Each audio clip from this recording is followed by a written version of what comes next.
Good afternoon, folks. JB here with you live on WFLA Now, tracking the tropics, powered by Handyman Roofing. We're following Eagle 8 HD, making the trek down the coast. This is some of the shots. I believe this is over the Northport area. We're currently flying over southern Sarasota County into Charlotte County. I have been told now, actually, from Eagle 8 HD's Jim Hockett, that they are moving now into Charlotte County, and they are heading towards Punta Gorda. Myself, meteorologist Rebecca Barry, will be live soon here across all platforms. Again, in the meantime, these are aerial views from Eagle 8 HD.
Again, for those of you just joining us, JB here with you live in your hurricane headquarters on Tracking the Tropics. We are about to launch live streaming coverage across all platforms, but we have already begun live coverage across YouTube Live, trackingthetropics.tv, as well as TikTok Live.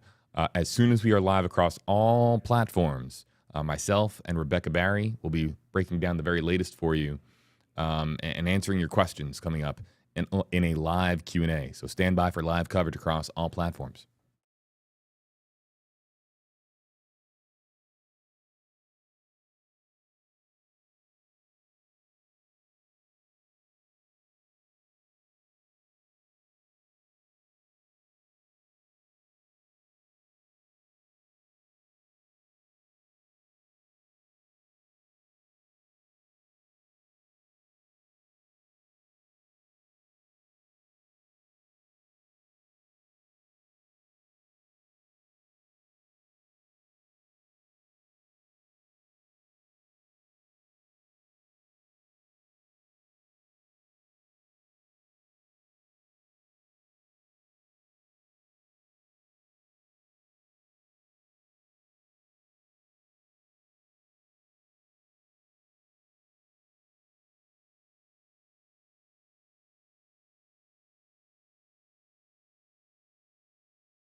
Good afternoon, everybody. JB here, joining you live from your hurricane headquarters on Tracking the Tropics.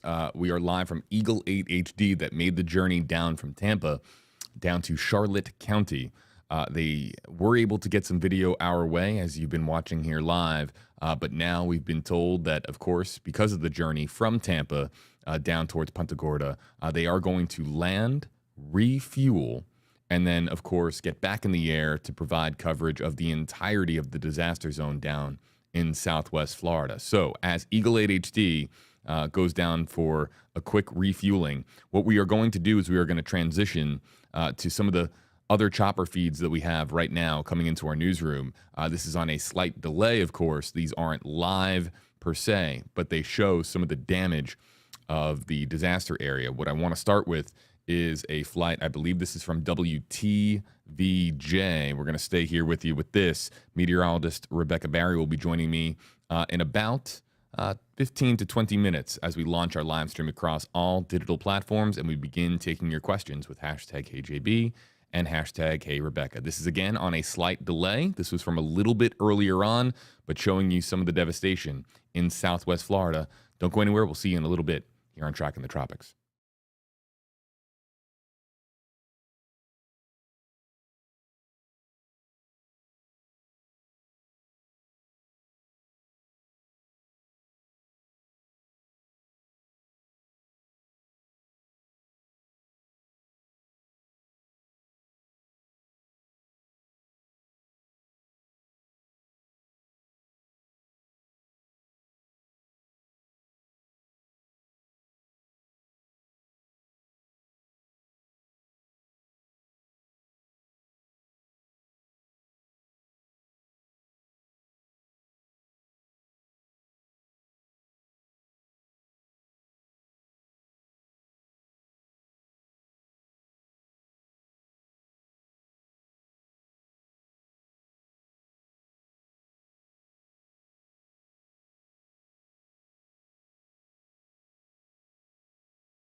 Hey folks, JB here with you live in your hurricane headquarters. Again, as a reminder, we are awaiting Eagle 8HD refueling and getting back in the air over the disaster area.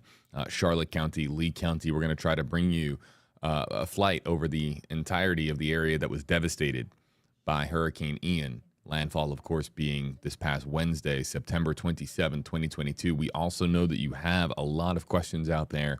Meteorologist Rebecca Barry and myself are going to be answering those questions coming up here live across all platforms.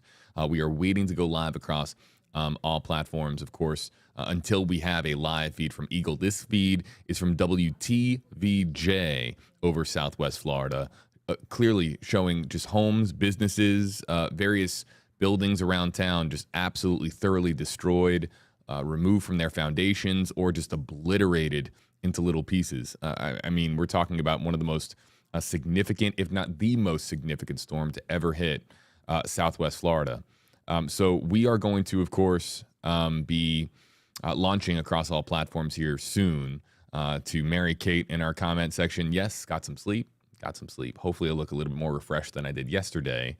And we will, of course, be answering your questions, and we will be, of course, bringing you coverage as Hurricane Ian prepares for its third landfall in the Carolinas. We'll have it all coming up in just a little bit. Again, waiting on Eagle 8 HD to refuel so we can bring you live coverage from our chopper and then take you to some other chopper feeds, including this one from WTVJ.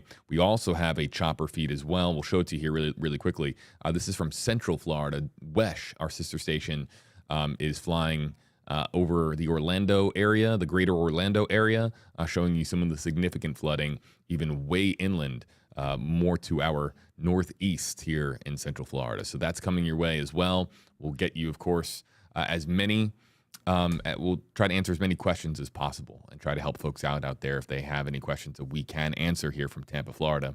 Again, the very latest on WFLA.com, the WFLA app. We're preparing to launch our live stream across all digital platforms.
Hey there, everybody. JB here with you live on WFLA Now. We are going to be launching at 2 o'clock Eastern. That is the plan, as Eagle 8 HD is going to be heading next. I want to make sure I have this right. They're going to be heading to 2 areas, and we hope to have, of course, a live feed here shortly. Reading this is going to be heading straight to the Fort Myers area. Also, there might be some rescues in progress in Sanibel, so we are going to be going to that area first, depending, of course, on when we get Eagle 8 HD in the air. As we're live here in your hurricane headquarters, again, JB here with you. We're going to be joined here by meteorologist Rebecca Barry coming up at the top of the hour, 2 o'clock Eastern time, here live on WFLA Now. Going back to the WTBJ NBC South Florida chopper feed over the Hurricane Ian disaster area.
Americans come together. They put aside politics. They put aside division. And we come together to help each other. Because we know if it were us who just lost our homes or a loved one, we'd hope people would show up to help us as well. Red Cross volunteers as far away as Oregon and the Dakotas, and utility workers from Minnesota and Nebraska and Vermont have traveled to Florida in the past few days to help do whatever they can. That's America. That's who we are.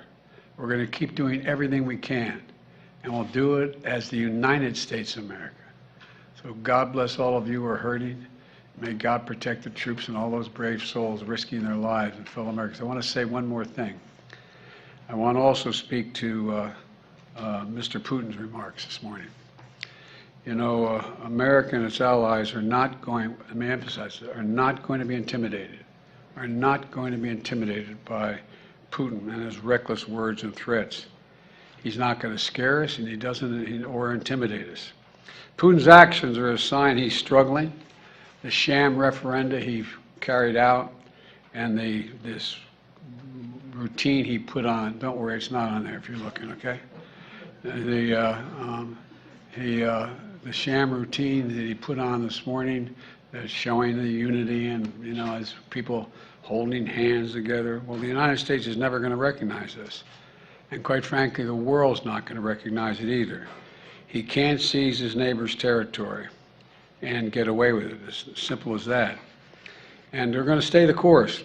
We're going to continue to provide military equipment so that Ukraine can defend itself and its territory and its freedom, including additional resources that the Congress is going to give me today of $13 billion more to help the Ukrainians defend themselves and fight back. And we're fully prepared to defend. I want to say this again. America is fully prepared with our NATO allies to defend every single inch of NATO territory. Every single inch. So, Mr. Putin, don't misunderstand what I'm saying. Every inch. And I've been in close touch with our allies. We're announcing new sanctions today as well, that including new authorities to sanction anyone who provides political or economic support to Russia's fraudulent territorial claims. And I've been in close touch with our NATO allies who are united in our resolve to take on his aggression. So I thank you all very much. You also asked me earlier about the pipeline, and let me say this. It was a deliberate act of sabotage, and now the Russians are pumping out disinformation and lies. We're going to work with our allies to get to the bottom of exactly precisely what happened. And at my direction, I've already begun to help our allies enhance the protection of this critical infrastructure. And at the appropriate moment when things calm down, we're going to be sending divers down to find out exactly what happened. We don't know that yet exactly, but we're not, just don't listen to what Putin is saying. What he's saying we know is not true. Thank you all so very much. Russian nuclear weapons. Do you believe Russia was behind the sabotage, sir?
To our audience, this is now live from Central Florida, or excuse me, not live, on a delay from Central Florida, from our sister station WESH in Orlando. Again, Eagle 8 HD will be live momentarily, getting some fuel to go over the disaster area in Southwest Florida, at which time we'll be launching our coverage across all platforms with a live Q&A.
This is now live from Eagle 8 HD, heading towards Sanibel and Fort Myers.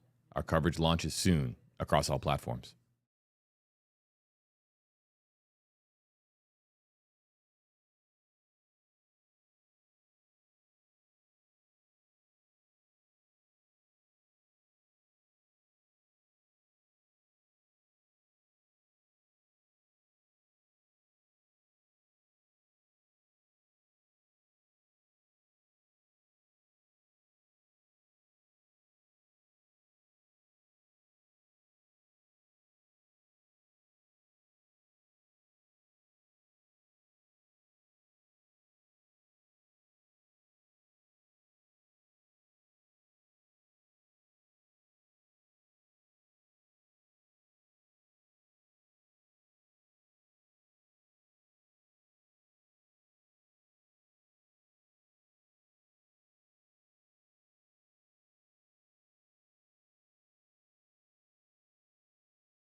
again to our audience here live on WFLA now.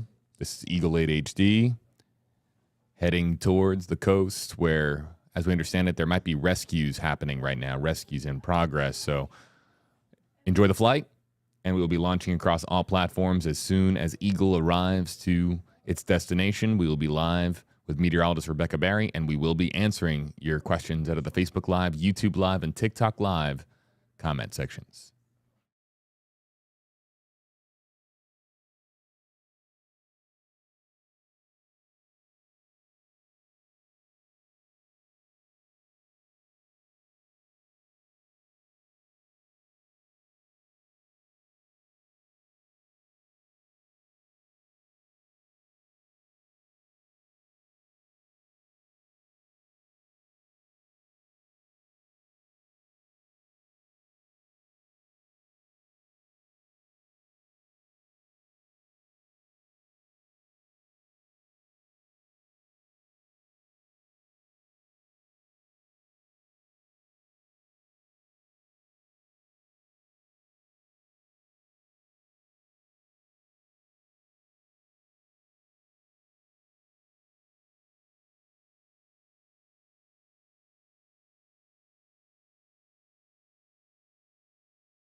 For folks following along on a map, flight radar is not showing me Eagle 8 HD's location, though we will continue to try to do so. And as we understand it, there might be some technology and technical challenges that exist as far as right now getting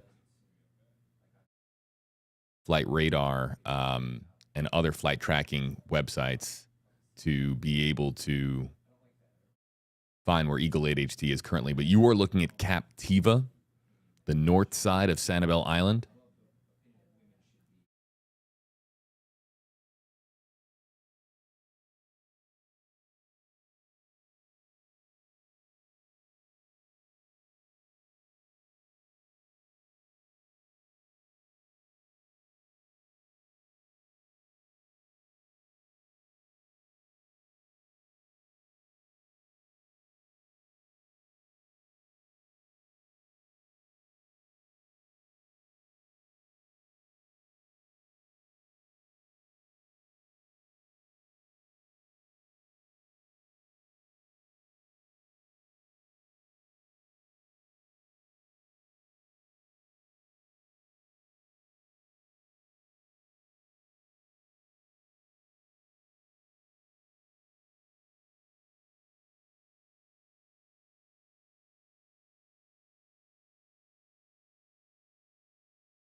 Tracking the tropics will begin momentarily.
Tracking the tropics will begin momentarily.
Live from our hurricane headquarters with real-time analysis from some of the nation's top meteorologists, this is Tracking the Tropics. Live from Sanibel Island, rescue efforts underway as Eagle 8 HD arrives over the area decimated by Hurricane Ian during Wednesday's landfall. Hello there to you folks. JB here with you live in the WFLA Now Stream Center alongside, actually Jeff is going to be joining us, but meteorologist Rebecca Barry. We will get that information updated on your screen. This is live right now from Sanibel Island, and rescue efforts, Rebecca, are underway. This is one of the areas hardest hit by Hurricane Ian. Incredible footage here. Wow. And that looks like a rescue in progress. We'll just kind of follow this, folks, and see exactly what happens. This appears to be U.S. Coast Guard. It looks like from the damage around the area that they certainly had some serious surge here. And it looks like they might be attempting to land on a volleyball court. They're certainly hovering. I don't know if they'll be able to land or not.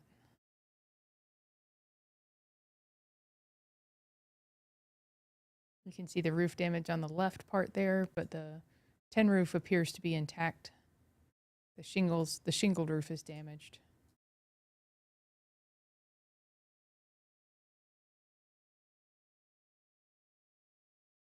Looks like the roads are going to be impassable there for a long time. Look at all the damage.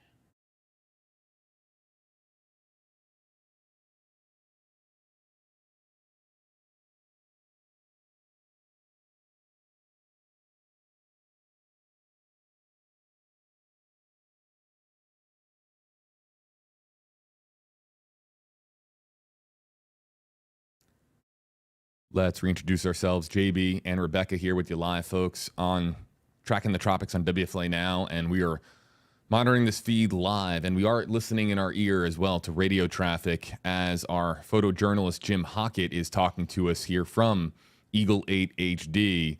And we now see that somebody has exited that U.S. Coast Guard helicopter. Let's put this away and kind of watch exactly what's going to be happening here. Eagle 8 HD, as we understand it, one of the few choppers right now that is over the disaster area. This is again live from Sanibel Island, one of the areas devastated by Hurricane Ian.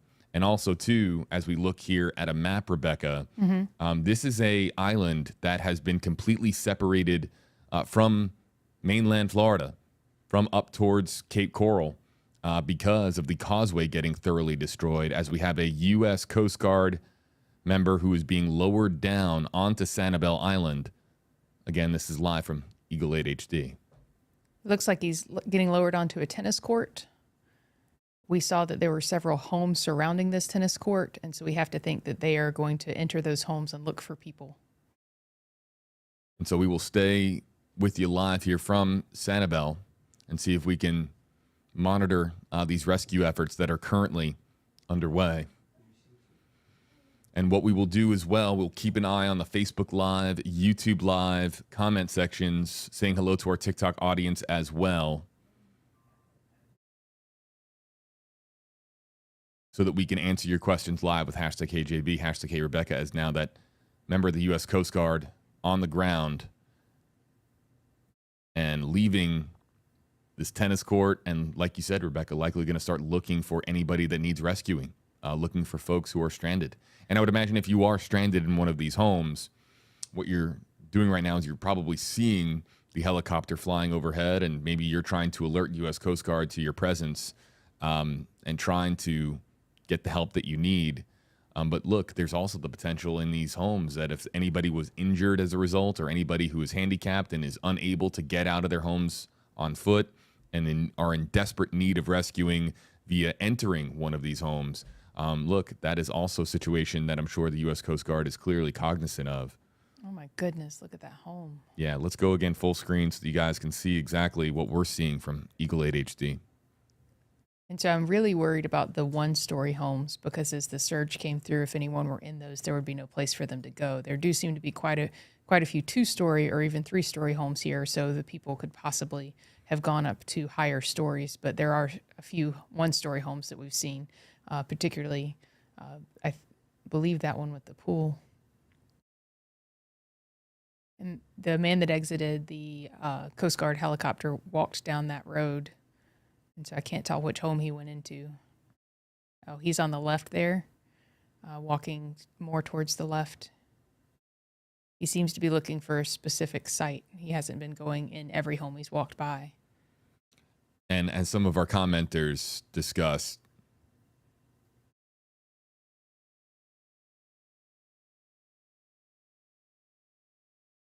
sorry, folks, excuse us. We're listening to some Eagle traffic.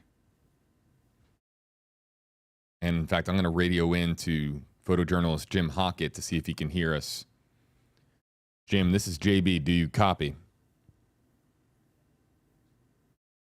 We have had some signal interruptions over the radio, and as we understand it, they are storm related. So we'll try this again.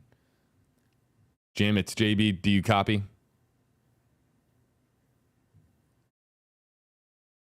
We're going to bring up your audio, if that's okay, and just kind of listen in as you take us through what you're seeing from Eagle.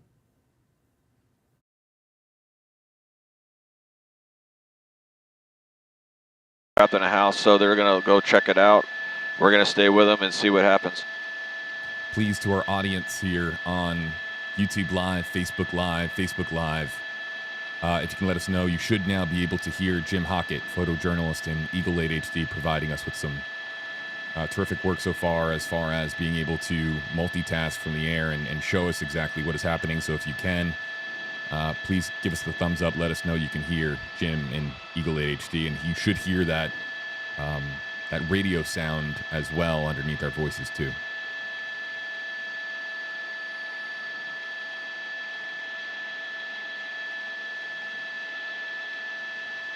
So, Rebecca, we'll listen in for Jim's traffic. It's going to be difficult for him to be able to hear us. As we understand it, radio traffic is very intermittent. But wow, now we can really hear him. The traffic, radio traffic from Eagle to us is working fine. It's just that Jim can't hear us very well.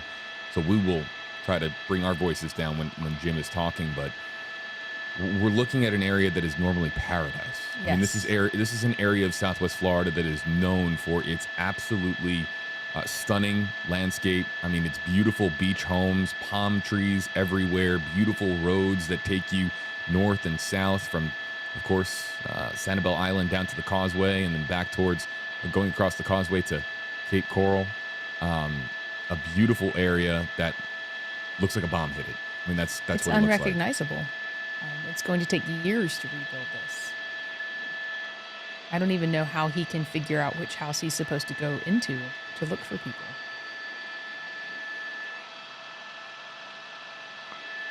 And so we're monitoring rescue efforts in progress. U.S. Coast Guard here, folks. We just saw, if you're just joining us moments ago, the chopper lowering that member of the U.S. Coast Guard down onto the ground of Sanibel Island. And now it looks like they are searching a couple of different homes here and looking for anyone stranded in the wreckage of Hurricane Ian. It's odd what still stays intact. Like that pool cage looks fine, whereas the roof is gone from the house beside it. And is there any chance that well, look, structural integrity is a big deal, of course, how some structures are going to be graded for, certain levels of hurricane. Like you'll hear a particular structure is graded for Cat 3 winds or Cat 1 winds. But additionally, too, some things might have been blocked as far as some of that wind, right? But we're also talking about a category. Yeah, I'm 3 starting to see hurricane. some more damage along the beach here.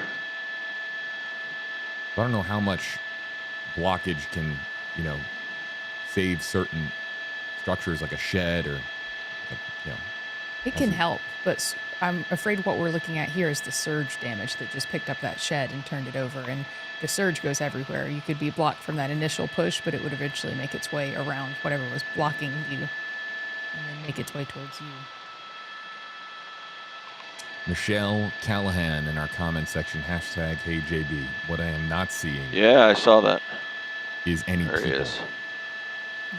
I'll be paying close attention to the Facebook Live, YouTube Live comment sections. Here we have a U.S. Coast Guard helicopter that is now landed on the beach itself. We will be answering your questions live coming up here for the time being.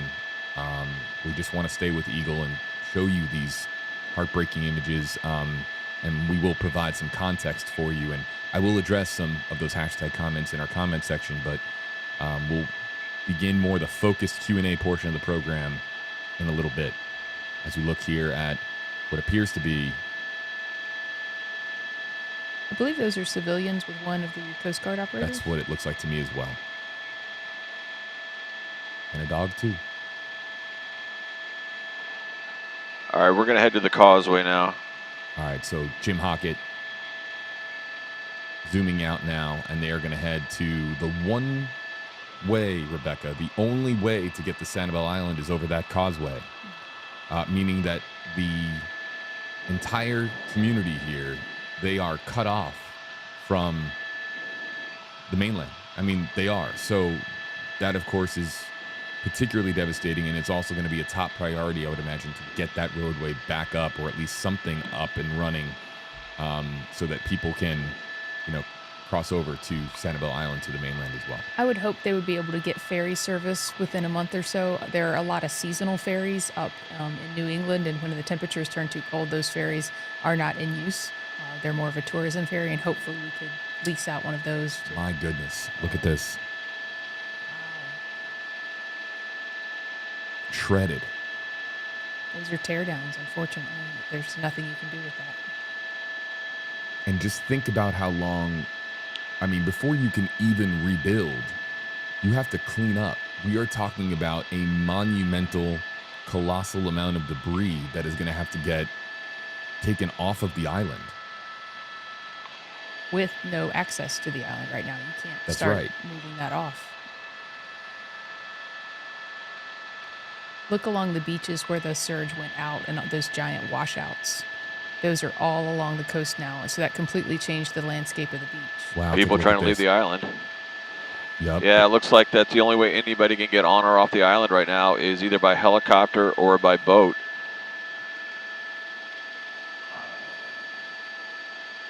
And these...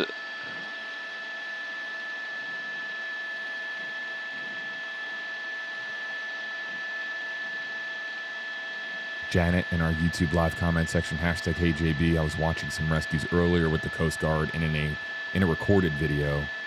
Janet says, they are awesome. God bless all of these responders. That looks like a private boat. It is.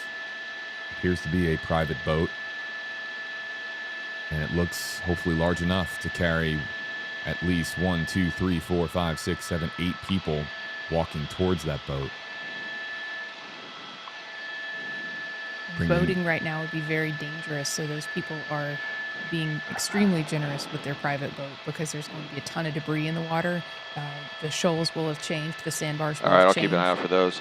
And so they're going to have to take it really slowly.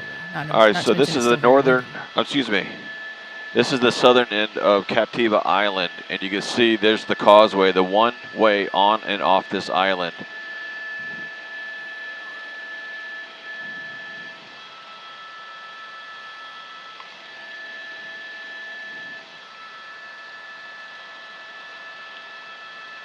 This wide shot just reminds us of how beautiful of an area that this is. A beautiful area that has been completely Oh, I got robbed. one, yeah, right at your 11 o'clock. Oh, there's one other one below us.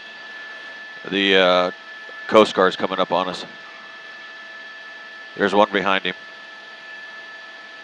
Let's remind our audience that there is a temporary flight restriction that has been issued. Of course, Eagle 8 HD wouldn't be flying if they were not cooperating fully with the TFR. The TFR mostly applying to drones and other aircraft within a certain, of course, criteria. Eagle 8 HD always maintaining and following guidances and standards set by the FAA as we watch the U.S. Coast Guard and the tireless workers that we have with the U.S. Coast Guard doing everything they can to save as many lives as possible and get people off of Sanibel. Yeah, even from this distance, you can see the breach in the causeway. Look at that. Jim is right. See the separation? Mm. He's zooming in on it now. This is why the island is inaccessible. Can't get on, can't get off. And that's the power of storm surge. We talked about when Hurricane Charlie was approaching, the potential for the bridges across the Tampa Bay area to be washed away. And surge can do that, unfortunately.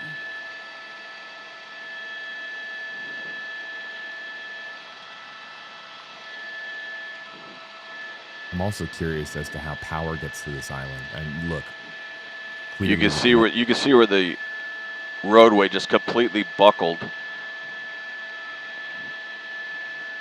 again, Jim can't. And then if hear you come us, along the causeway this way, but we can hear him. All of us can. And it's just completely washed out. It's just gone. wow.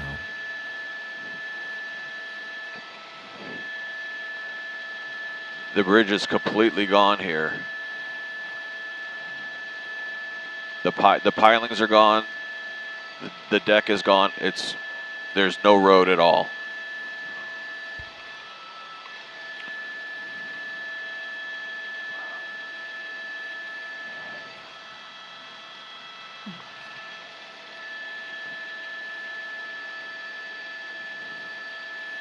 Rebecca, you ever been down this way?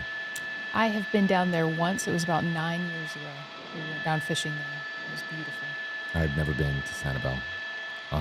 I've only heard great things from my family who have been there, family members of mine, and just heartbroken. And we have been hearing some of the very emotional accounts of what's been going on down there by people who say that they grew up here.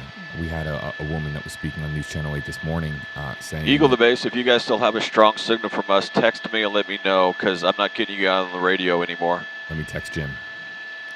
And so I do have a close friend who spends 2 weeks Yeah, we'll here circle this. We'll circle this for a minute. every year, and even people that don't actually have physical ties to the island are heartbroken because it's a part of their life and their family and their traditions and good times. And to see it like this is so heartbreaking.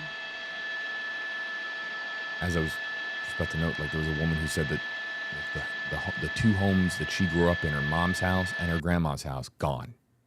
I think our signal just froze too. And it did. And as I was, wait, audio's back, and that might have been just a recalibration of the signal. Eagle to base, do you guys still have a strong video signal? Let me see if I can radio Jim. Let me see if I can radio Jim. Jim.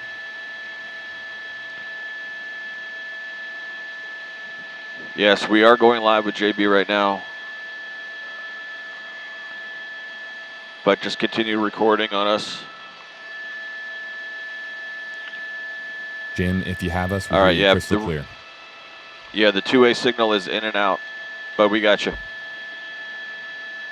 Communication, certainly a challenge with this particular flight. So the sand underneath the bridge is also gone. There's a channel there now that was not there before. This will be a feat of engineering to get this back together. Look at All right, how it's but they're broken below into us, right? pieces. It was just doesn't look real to me. You know, It looks like a movie set or a movie It does. scene. It It's the looks like- type of devastation you would see in some dramatic movie Hollywood. like disaster flick. It does.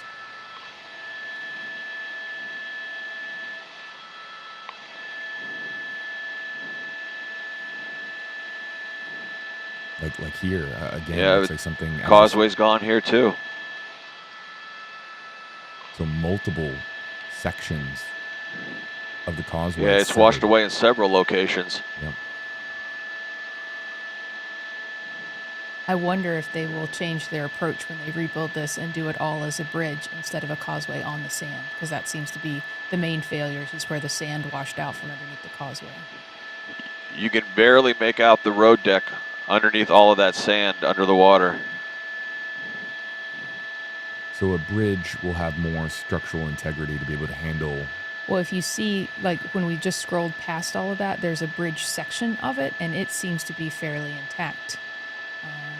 So again, let's remind our audience what caused this Okay, devastation. Roy, we're going to head out past the causeway and then over to your 1 o'clock toward Fort Myers Beach.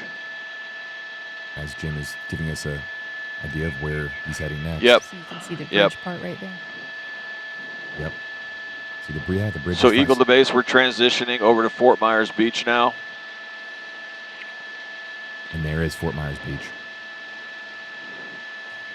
And we've seen a lot of video come in from this area when the surge was pushing in, and a lot of before and afters. The pier's gone.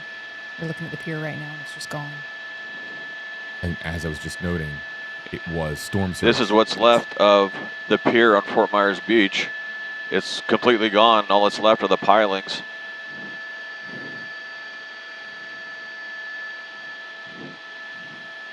Chrissy wants to know, hashtag AJB, how long does it take to rebuild that bridge? I think it's going to come down to funding, whether or not it's, how much state funding comes in, federal funding comes in. And I would imagine that it is going to be a high priority. But you mentioned, too, that getting something in the short term, a bridge will take a long time to build. Years.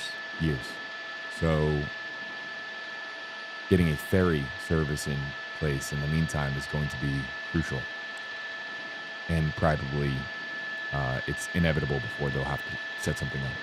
I would be interested to see if they are going to employ some sort of federal assistance, whether it be the National Guard or something like that, to get all of this repaired, because you could barge some of that damaged debris off. But it all comes down to who's going to pay for it and how's it going to happen. You can see this where this home took a heavy hit. While right next to it is a home that seems to be pretty good shape right now. This is a great example of the new construction code. See the house that looks almost untouched and unscathed? That's new hurricane code construction. And the older home beside it that doesn't wasn't held to that same code when it was built is almost completely gone. We saw it a lot with Hurricane Michael. Here's a very good area, made a lot of devastation here.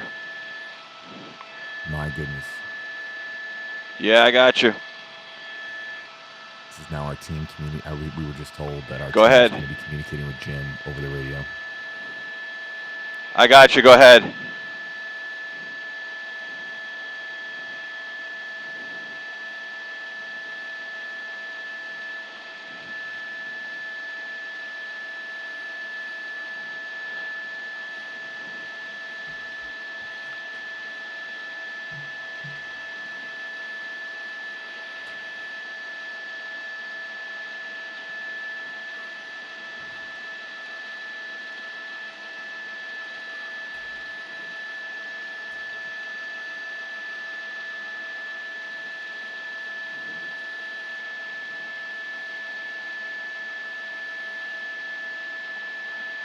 All right, so we're along Fort Myers Beach now.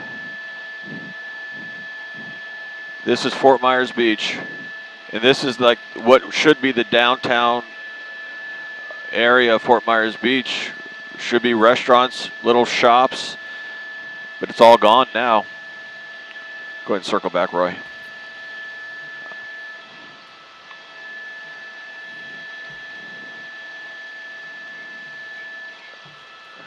Oh, you got him?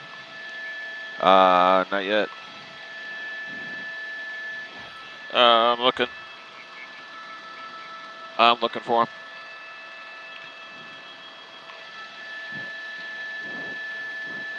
Sorry about that. We're looking for other aircraft.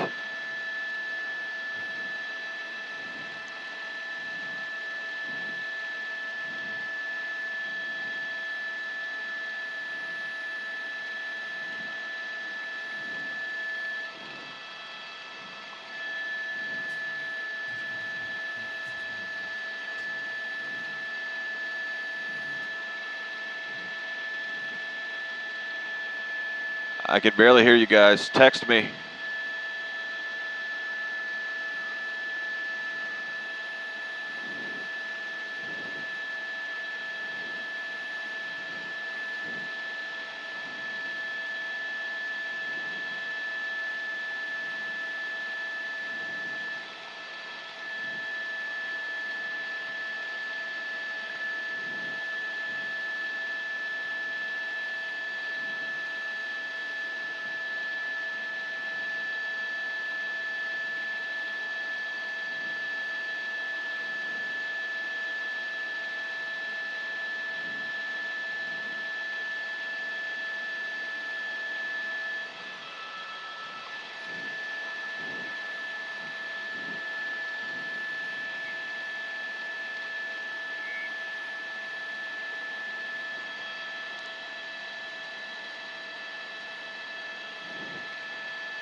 So right now we're flying over Fort Myers Beach. This is the downtown area of Fort Myers Beach where there should be a lot of shops, restaurants, people having fun, enjoying their vacations. And right now it's just gone. It's just been wiped out. You can see the pilings from what's left of the buildings.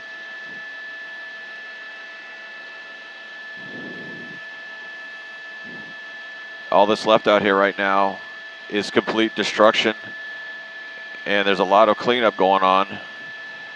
Bulldozers out here trying to move sand off the road so that other equipment can get through.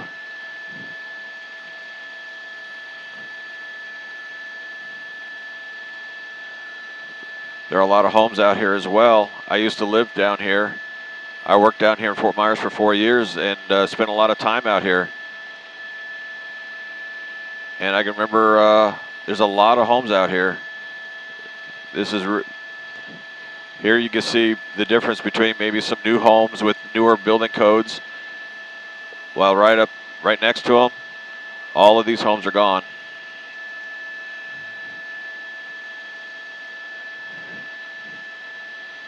This could also be a lot of what's left of the downtown area got washed in when the storm surge hit. It washed all that debris out here. I mean, here you can see the roof of something. Don't know what. There's a building that just crumbled.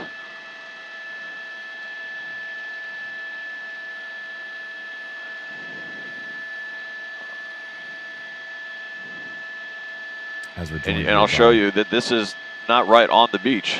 This is. Come back in a second, folks. This is a couple blocks in off the beach. So this isn't just homes on the beach being destroyed, but a few blocks in.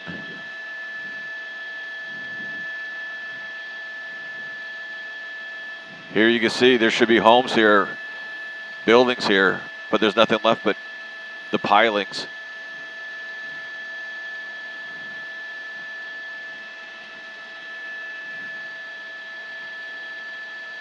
The storm surge just came in with the heavy winds and just wiped everything right off its foundation.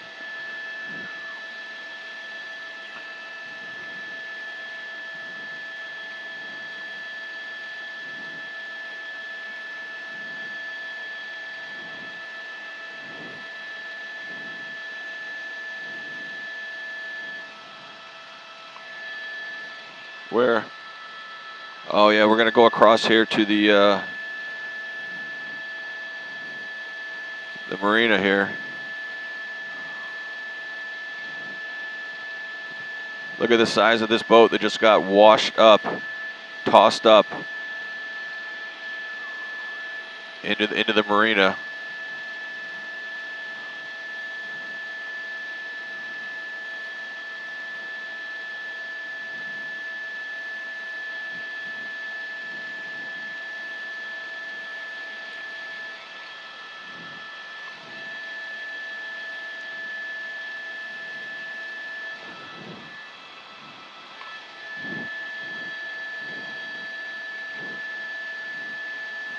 Look at this, there's a huge shrimping boat, fishing boat.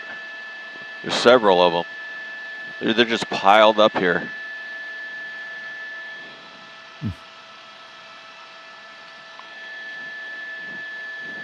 We're joined now by Chief Meteorologist Jeff Berardelli as we listen to photojournalist Jim Hockett, an area that Jim is one of my dearest friends at the station. So this is on the approach to Fort Myers Beach. This is over the mainland side. I'll show you here. There's the bridge to Fort Myers Beach, and there's a large marina right down here, and you can see what that storm surge did. Wow.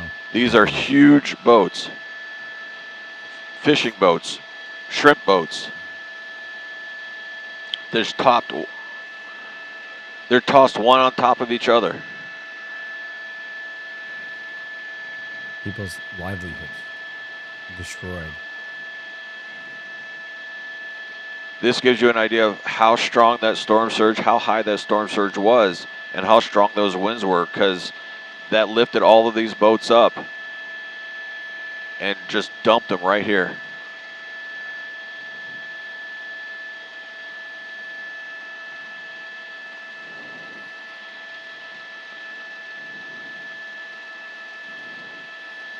You know, when I look at this, and if you look at a map of this area, Fort Myers Beach is in a cove. You know, the Sanibel Island sticks out, and it comes to here. I'll show you another marina. That's why this water was right up the way here. And the surge was worse to the Same south thing. of Sanibel and Fort Myers Beach. You could Look at the I don't size know of if this you could show a yacht. Google map of this, but it would help Wow. people to understand why it was so bad here specifically. I can show your weather graphics if we. I can come up with I can come up with a graphic. There's a boat upside down.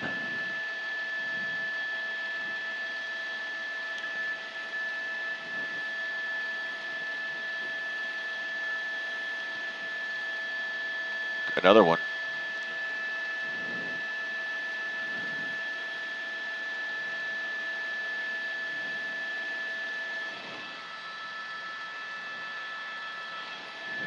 Now we'll show you some of the other damage. There's looks like a mobile home park right near the water. And They've got boats inside of their homes.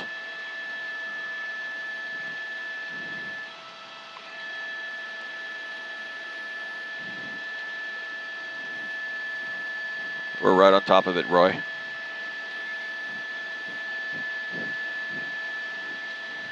These boats are now inside this mobile home park.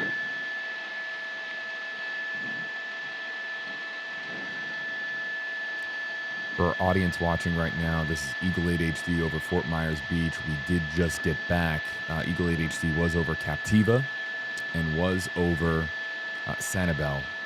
But this is by far it's come the back worst around, Roy. destruction that we have seen. It's at our 8 o'clock.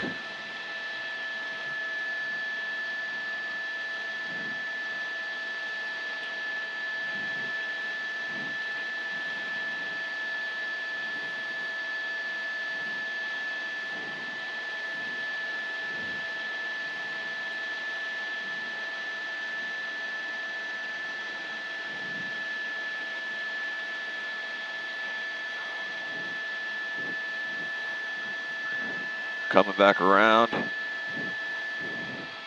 Oh. Yeah, here you can get a good shot of these boats.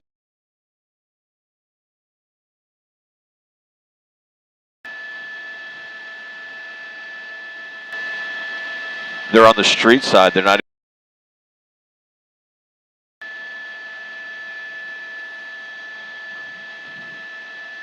One, two, three. 3 boats right here. At least. There may be more inside those homes I can't even see.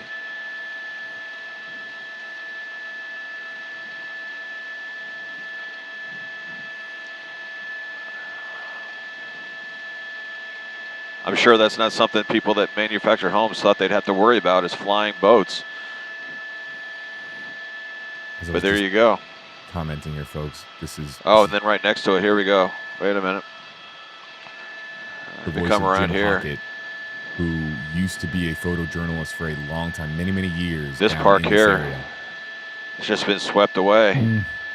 And I know Jim. I don't well think enough- anything's actually sitting on the foundation that it was meant to be on. I know Jim well enough to know that this is. Anything that this is is a left difficult is just He's a moved. veteran. He's better. He's been in this business for a long time. He's seen a lot of things. And you can hear in his voice that this is something he's never seen. Yeah. Absolutely. I mean, of all the photojournalists that could have been sent, I mean, we have more than a dozen photojournalists at WFLA who can be in Eagle 8 HD for us at the drop of a hat. He's the one who knows this area the best. Used to work in this area, used to work on these streets, so it's just. And he is also the photojournalist. As that works we on come back hurricane around special. here, you'll see that marina that we showed you earlier. Look at the boats in this marina. These are fishing boats. These are shrimp boats, and they're just stacked on top of each other.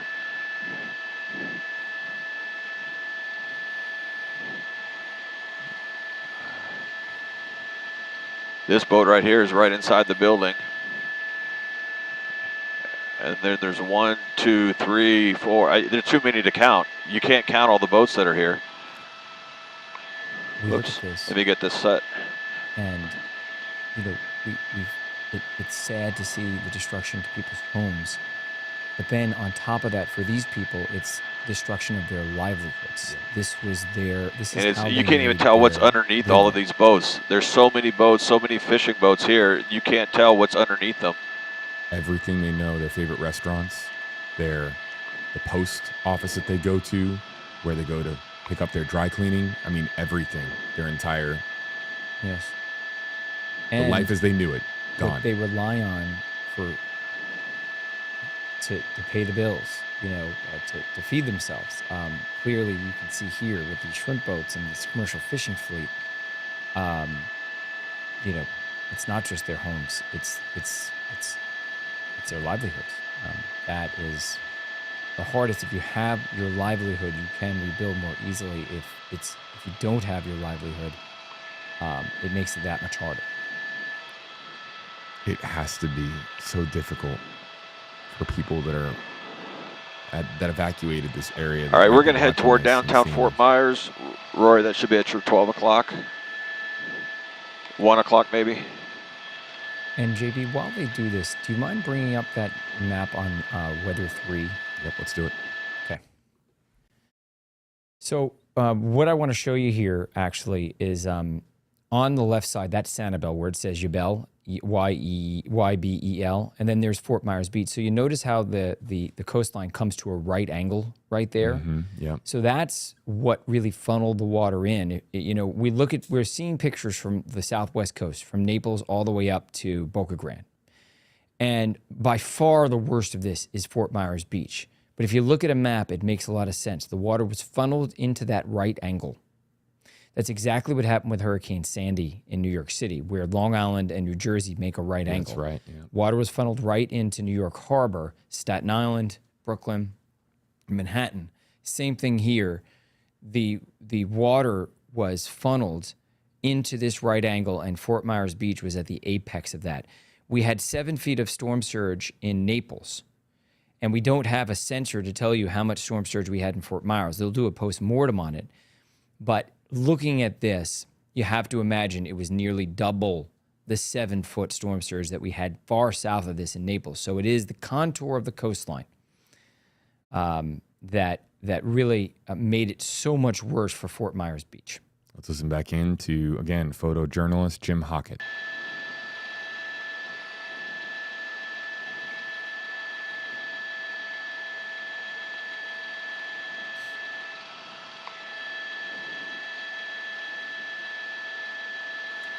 As we await some word here from Jim, I can't help but wonder, as you explain that funneling impact, had this storm hit the Tampa Bay area, what that funneling impact would have meant, and where the hardest hit area, what would have been the Fort Myers Beach of the Tampa Bay area? Downtown Tampa. All right, Eagle is heading to downtown Fort Myers. That's the apex of where everything comes Where together. it all comes to a point. In South Tampa. That's right. It's not the only place. There are other places that would have been as hard hit, but that comes to mind immediately. That's why we worry so much about. And what you've been talking Tampa about Bay. on air, on News Channel 8.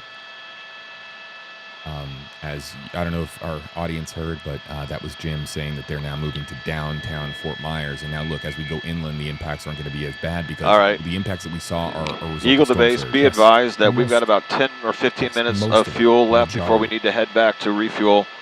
So we'll shoot downtown Fort Myers and then head north to our refueling airport. 10, maybe 12 minutes of fuel left for Jim Hockett before he has to head back to refuel. And I believe that there's more flights planned. We also have other chopper video to show you that has come into our newsroom recently. You got that Black Hawk below us? Oh, it's a Black Hawk. At your 1 o'clock. An area that looks like a war zone. Look, Black Hawks flying overhead, U.S. Coast Guard. You got him right. Flying overhead. It's Black Hawk right at our 1 o'clock. Black Hawk helicopter, 1 o'clock below. Yep.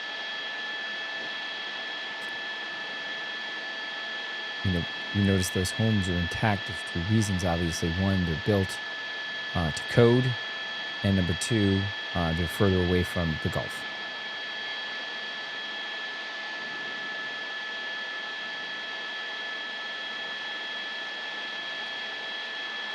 But JB, it goes to show you, after Andrew, the newer homes were built so much sturdier than the ones before that.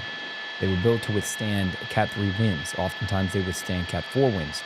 You can see that here. A lot of homes have survived, but it's hard. It's impossible to survive the surge unless your home is built well above. There's a flooded neighborhood here in Fort Myers.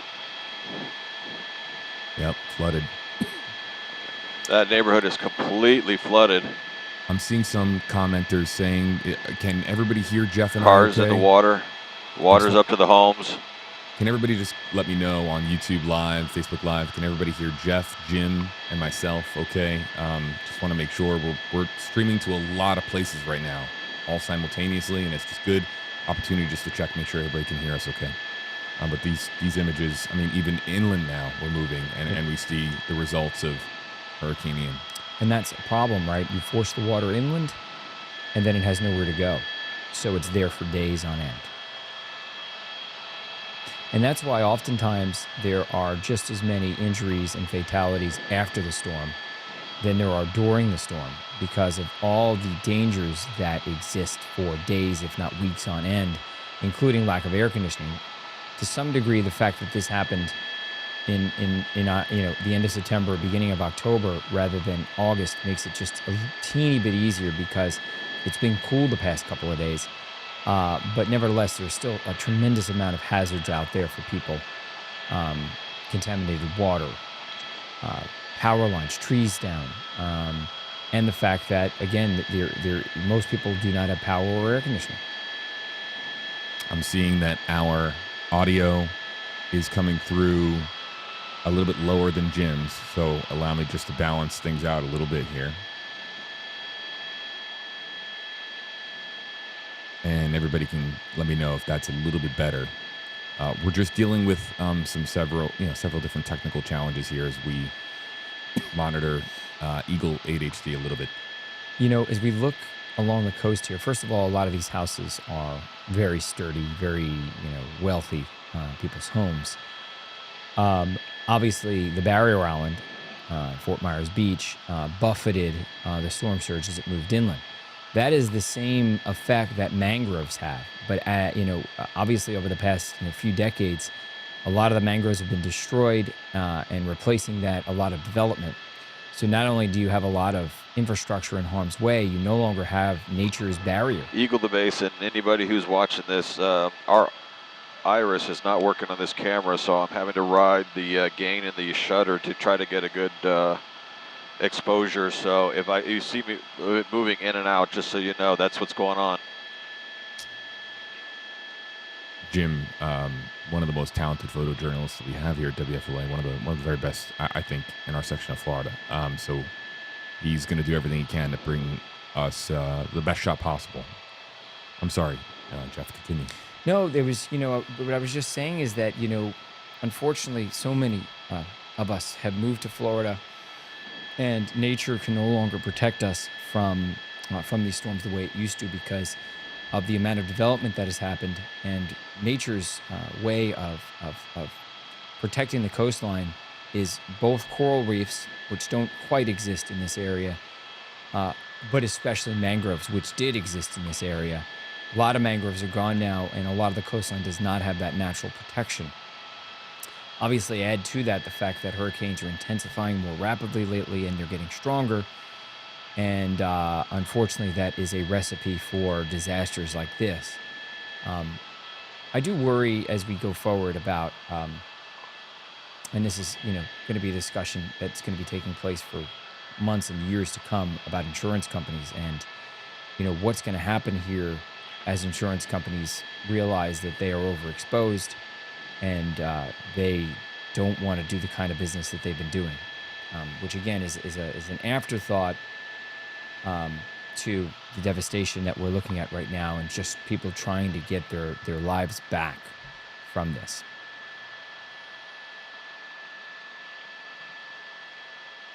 Rebuilding. Yes. Years. Yes, years. Yeah, years. I mean, if you're watching from Tampa Bay, you undoubtedly understand how. If I'm not mistaken, could this have been is Tampa the the old Edison home estate.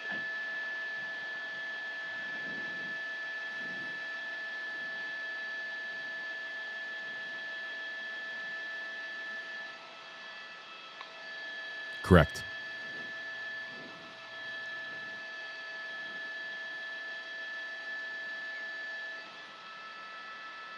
Or at least Jim is right over it.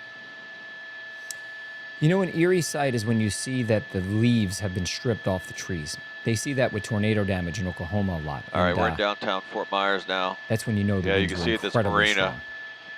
Wow, look at this now. This is now up the river. This is the marina here in downtown Fort Myers. Boats just washed up on each other. Mm-hmm.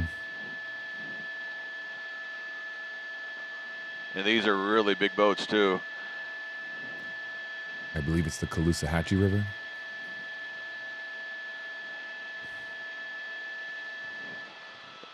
We'll come around.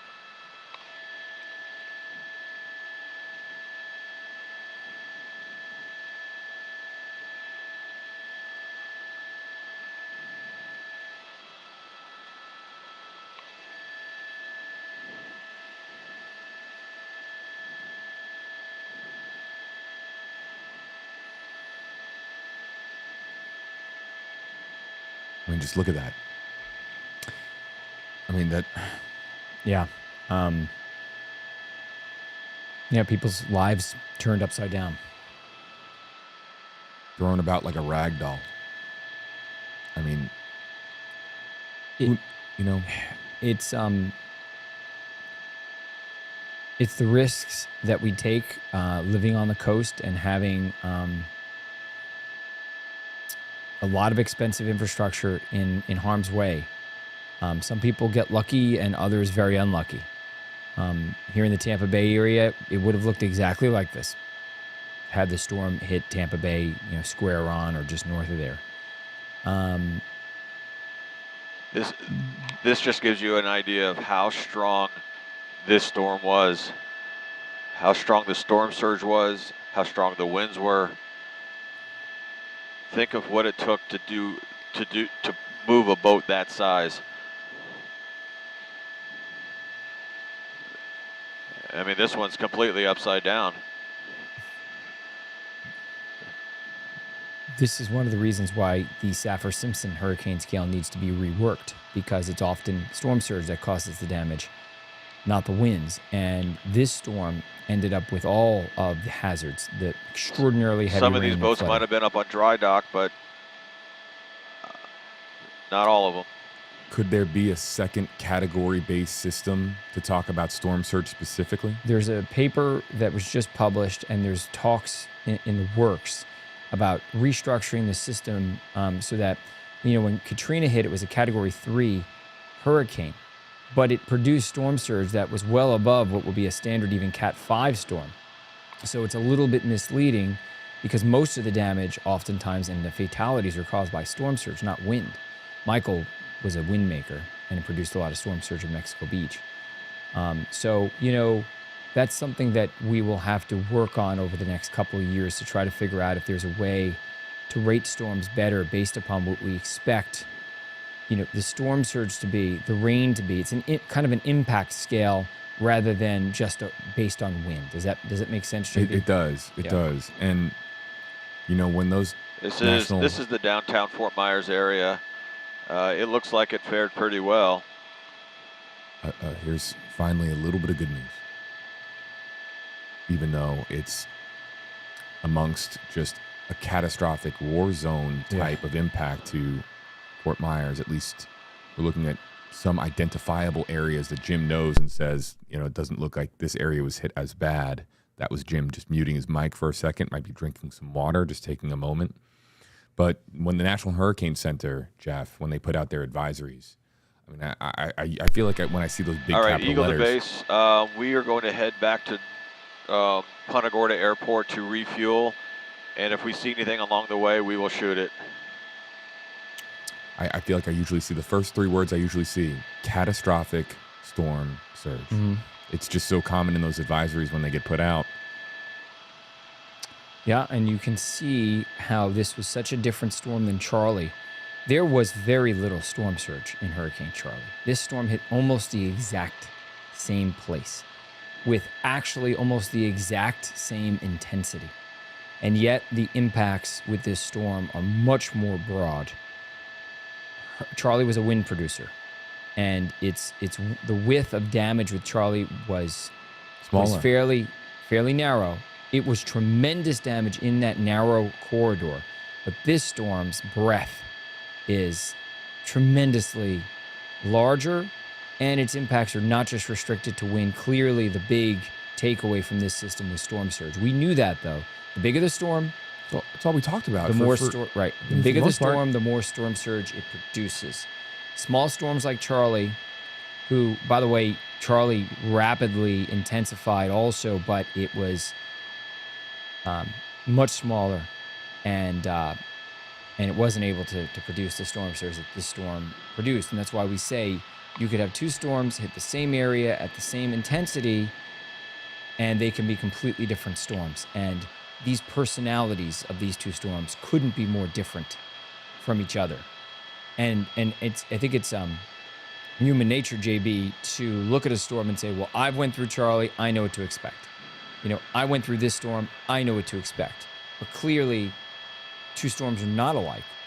and the results could be drastically different. The way we prepare Right now we're in maybe North Fort Myers. influenced This by is North our Fort Myers past heading north. history of storms, especially people who've lived in Florida for a while. I know my wife lived through Andrew, but she was far away from the core of Andrew. Now, she was young, so she thinks that she experienced the worst of Andrew. And that's the case with a lot of people in the state. They've experienced what they believe to be a Cat 4 storm, but they were only in the Cat 1 section of that storm. And so they tend to want to ride storms out because they're like, well, I've been through storms before. I've been through the worst storms. I've been through Andrew. Yeah, but you were 100 miles from the center of Andrew. Not to mention, too, that we were talking about so often with this storm, Jeff, that when we were tracking it live as it was making landfall, we were noting about how that northwest section of the eye wall was so bad. Yes. And how, look, we had an interview with a Floridian, with a resident over the last couple of days. I don't remember which day, but or no, it was Masa, I think, who noted, said everyone down here thinks they're a meteorologist. Everybody on the ground thinks because they have been through a storm or they know because you live in Florida, you think you understand how it all works. But even the most seasoned Floridian who's lived here their entire life, you can't fully grasp what happens to an area or a locale until it actually, in fact, happens. I've noticed officials and regular people alike are, I think, astounded by this. I think people are surprised. And I think it's because of past experience, right? This is a very vulnerable coast. It's a very populated coast. I don't think people expect it to be as bad as what they're seeing because I see the surprise in people's responses, even officials who seem surprised to some degree.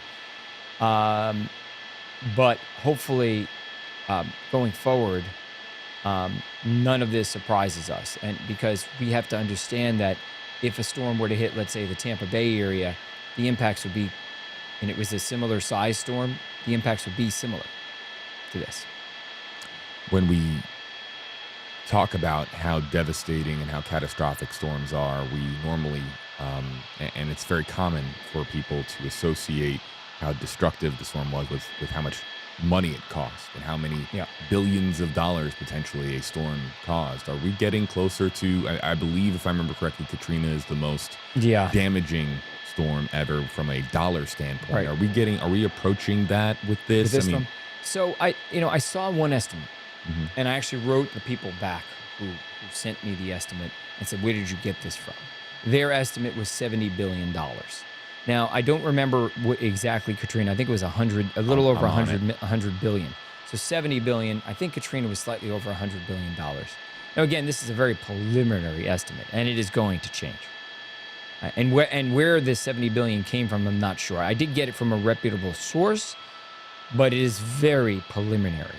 One thing I'm noticing is that while not every house looks like it's been damaged or destroyed, everybody seems to have suffered something.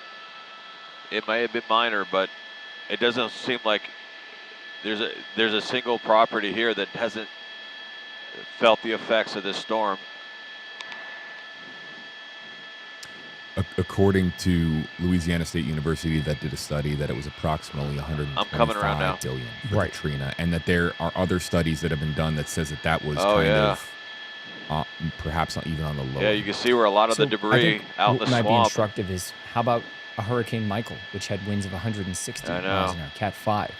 What was the damage on that, JP? I could look it up too. Some homes are completely destroyed. Other homes, but it's going to be significantly have less. Minor damage, but everybody felt the effects of this storm in some way. Just continuing to listen to Jim, roughly, according to InsideClimateNews.org, approximately 25 billion. I mean, there's a huge difference between massive difference. Right. $100 billion. Right, and I would suspect that this is going to be a top 5 hurricane in the U.S. Harvey was also very expensive. Maybe also look that up, because Harvey probably was the second most expensive. List of costliest hurricanes. Probably a good place to start, and we're going to go to Noah's list. Harvey and Sandy would have been up there. Let's bring this up. Number 1, Katrina. Right. Okay, now NOAA's adjusted costs, and this was based on a 2022 Consumer Price Index adjusted cost. Their adjusted cost was $186 billion. So Katrina, $186 billion. Correct. Okay. As a category, they have it listed as a Category 3. Hurricane Harvey, 2017, Cat 4, $148 billion. Maria, 2017, Category 4, $107 billion. Sandy, often referred to as Superstorm Sandy. JB, I'm not sure if you can still hear me or not, but when we come into the airport, I'll show you some of the damage to the airport, some hangar damage, some airplanes that are damaged, and this is at the Punta Gorda Airport. Okay. Jim can't hear us, but he knows me well enough to know that I'm listening. That you're listening, yeah. And he's going to show, I think I know exactly what he's talking about, because there is some damage to the airport that is notable. And we'll show you that here in just a second. I was up to Sandy, Cat 1, $82 billion, and then 5 last year. Ida, Cat 4, $78.7 billion. Again, those numbers per NOAA. Yeah, so I have a feeling that this is going to end up probably right around Sandy, maybe even higher. But so we're talking a top 5 most costliest storm, and a lot of it obviously has to do with the amount of infrastructure, and not only the amount of infrastructure, but how pricey that infrastructure is. Yeah. Obviously, there are a lot of ritzy homes. There's a lot of expensive buildings in Southwest Florida. So. Yeah, I mean, I think $70 billion is going to be an underestimate given NOAA's numbers on the other storms.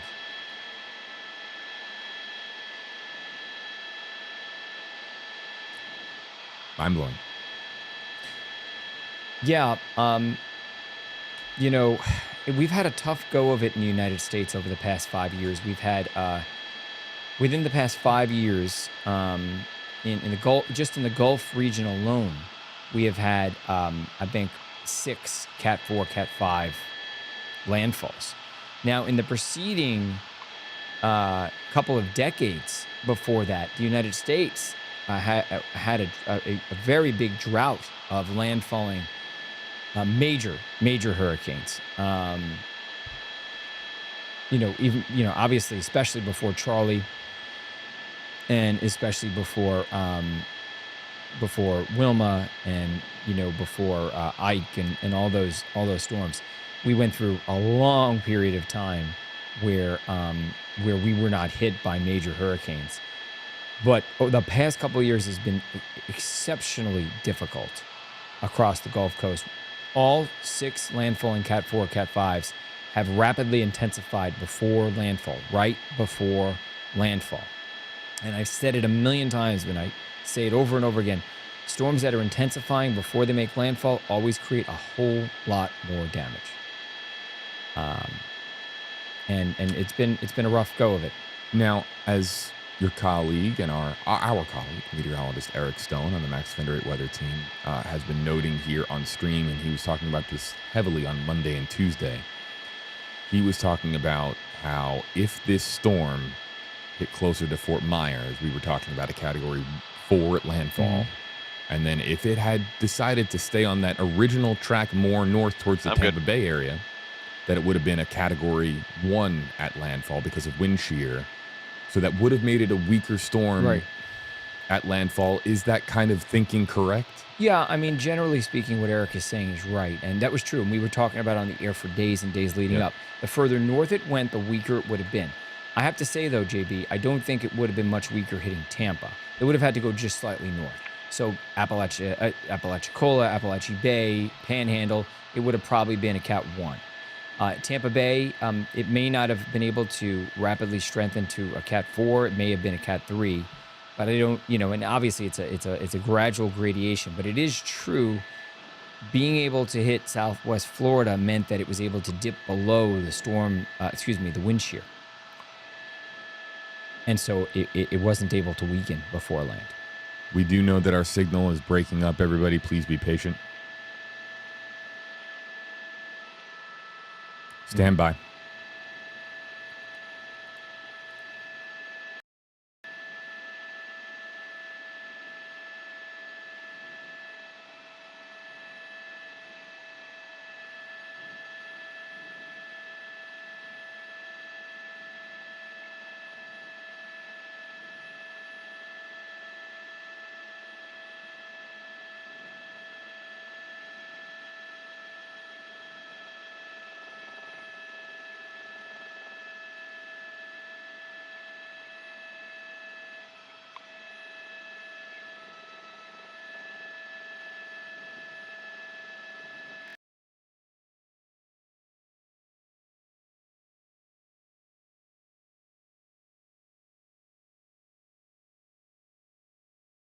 As we're now back here, everybody, just recalibrating our signal across all platforms, doing a lot of juggling here to make sure that everybody out there can hear us loud and clear. As Jim has now taken down his signal because they have landed at the Punta Gorda Airport to refuel. And let's re-welcome in our audience. JB here with you live on WFLA. Now, I want to take you guys now to another section of the state. This is a chopper feed we got in a short time ago, and this is from Wesh. Now, I'm not exactly sure where this flight encompassed a lot of different areas, so we're going to show you a little bit of what Hurricane Ian did to, of course, areas closer, technically closer to the East Coast rather than the Gulf Coast side of Florida. But we'll pay attention to this chopper feed and show you some of the heavy flooding that existed in the greater Orlando area. We had some of that flooding last night on Tracking the Tropics at UCF. Let's also just take a moment to point out here, Jeff, we have, in the last hour, while we are hyper-focused on Florida, because we are here in Florida and Tracking the Tropics and WFLA is right here in Florida, we have had a third landfall event. It's true. Hurricane Ian making landfall in the Carolinas as a Cat 1. I believe Georgetown was the reference point that they made. Georgetown winds around 85 miles an hour. Yeah. So This there is was the a greater gust, Orlando it was a gust area, to folks. 92, by the way. Yep.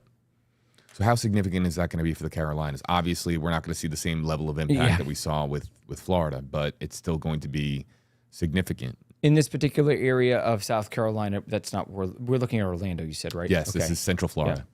In this particular area of South Carolina where the storm hit, their tides are coming in at about the third highest that they've seen on record. So, it's going to be substantial for them, but nothing compared to what happened in Southwest Florida. You know, what's interesting, I'm looking at video right now of South Beach, South Point. If you're familiar with Miami Beach, on the very south end, right by the pass, by the inlet, crazy king tide flooding going on. So the big waves emanating out of Ian are not just restricted to the Carolinas. They're all along the East Coast beaches of Florida. And we just saw a tremendous amount of water push into the South Point area of South Beach. And it's just happening now. So the breadth of Ian's impact is truly huge. As we look here at, this is again from Wesh, our NBC sister station in Central Florida, and we look at plots of land just completely flooded out. And now we were making a reference for everybody to understand. Meteorologist Eric Stone was talking about how we were talking about how Florida is as flat as a cracker. Yeah. And then we were saying that it was actually more like a saltine cracker because Eric was noting that it's got a lot of holes in it.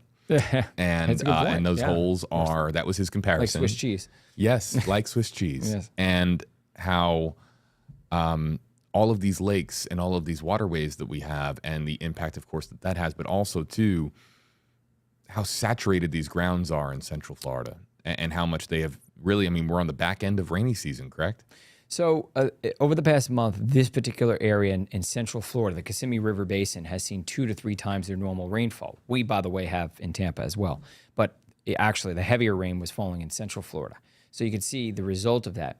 I will tell you that this is a less often than a once-in-a-thousand-year event for the area from Northport, Florida, so Northport, Englewood on the northwest edge of the eye wall, tracing that straight up the eye wall to New Smyrna Beach, which had 30 inches of rain.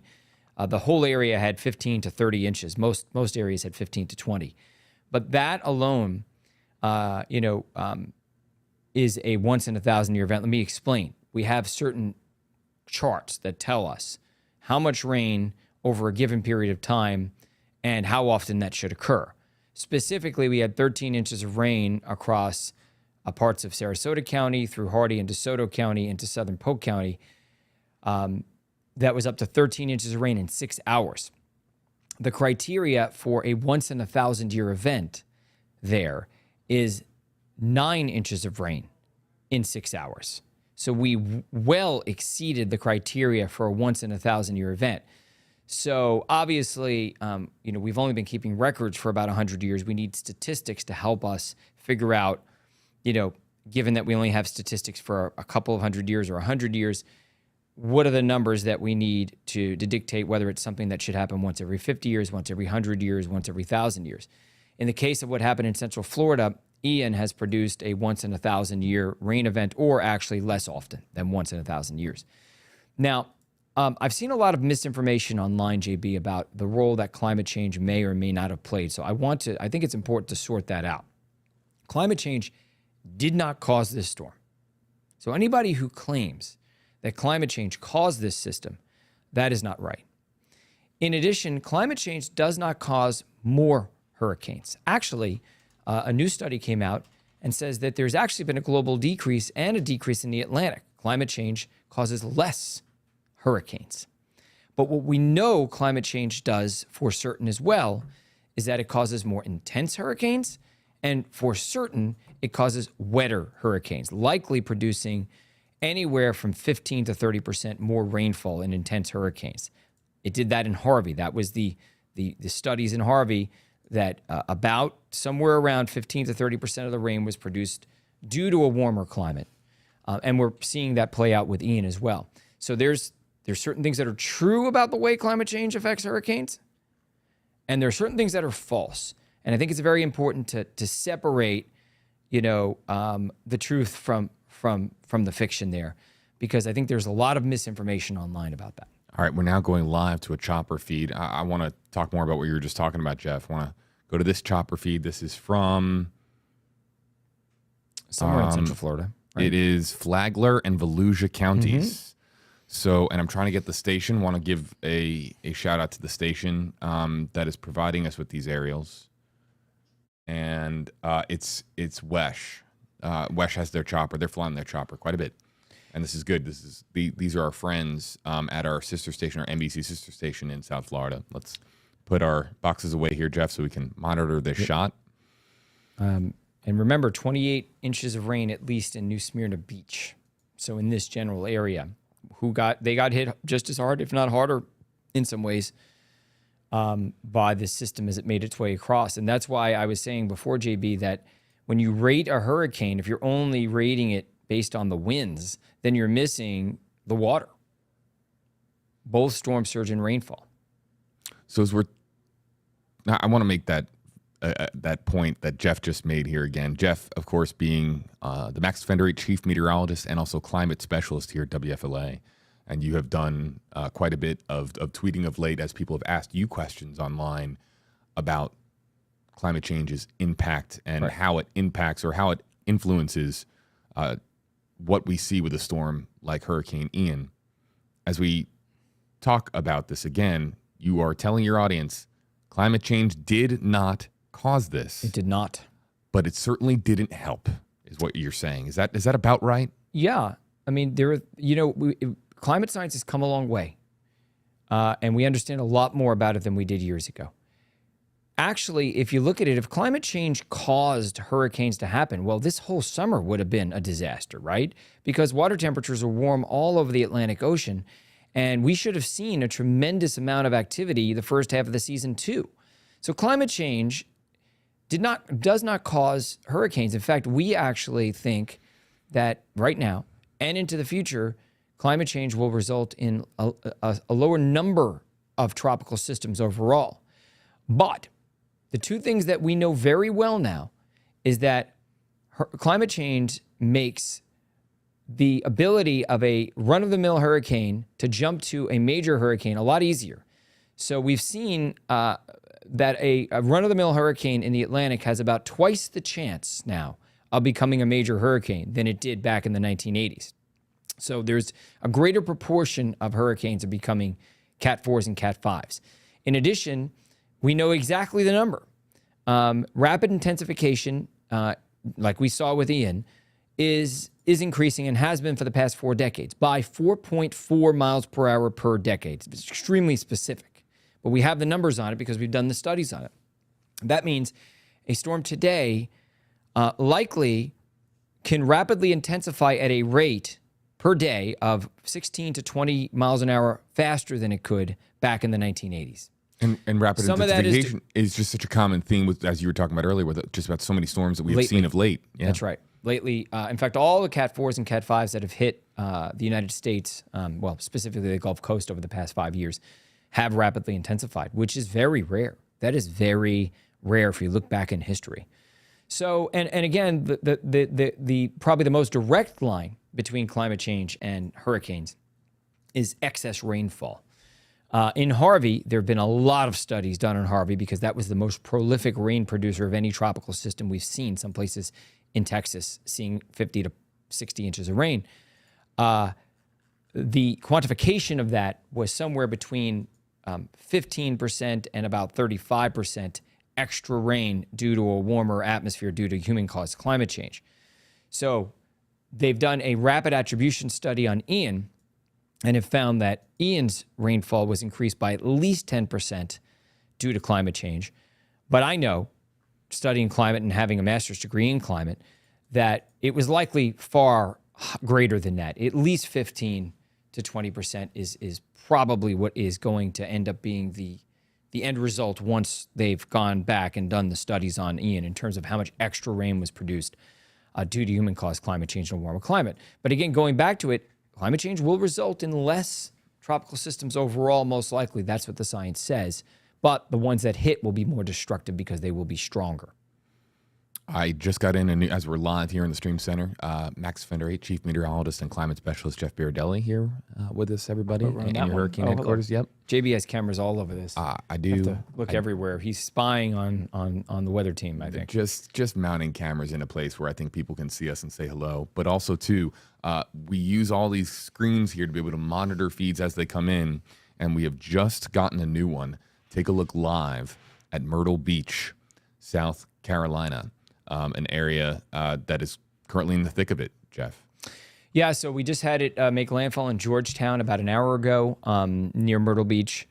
The tides are coming in, the storm surge, the height of the water coming in at about third place in terms of the amount of storm surge in the record books there in the Carolinas and South Carolina.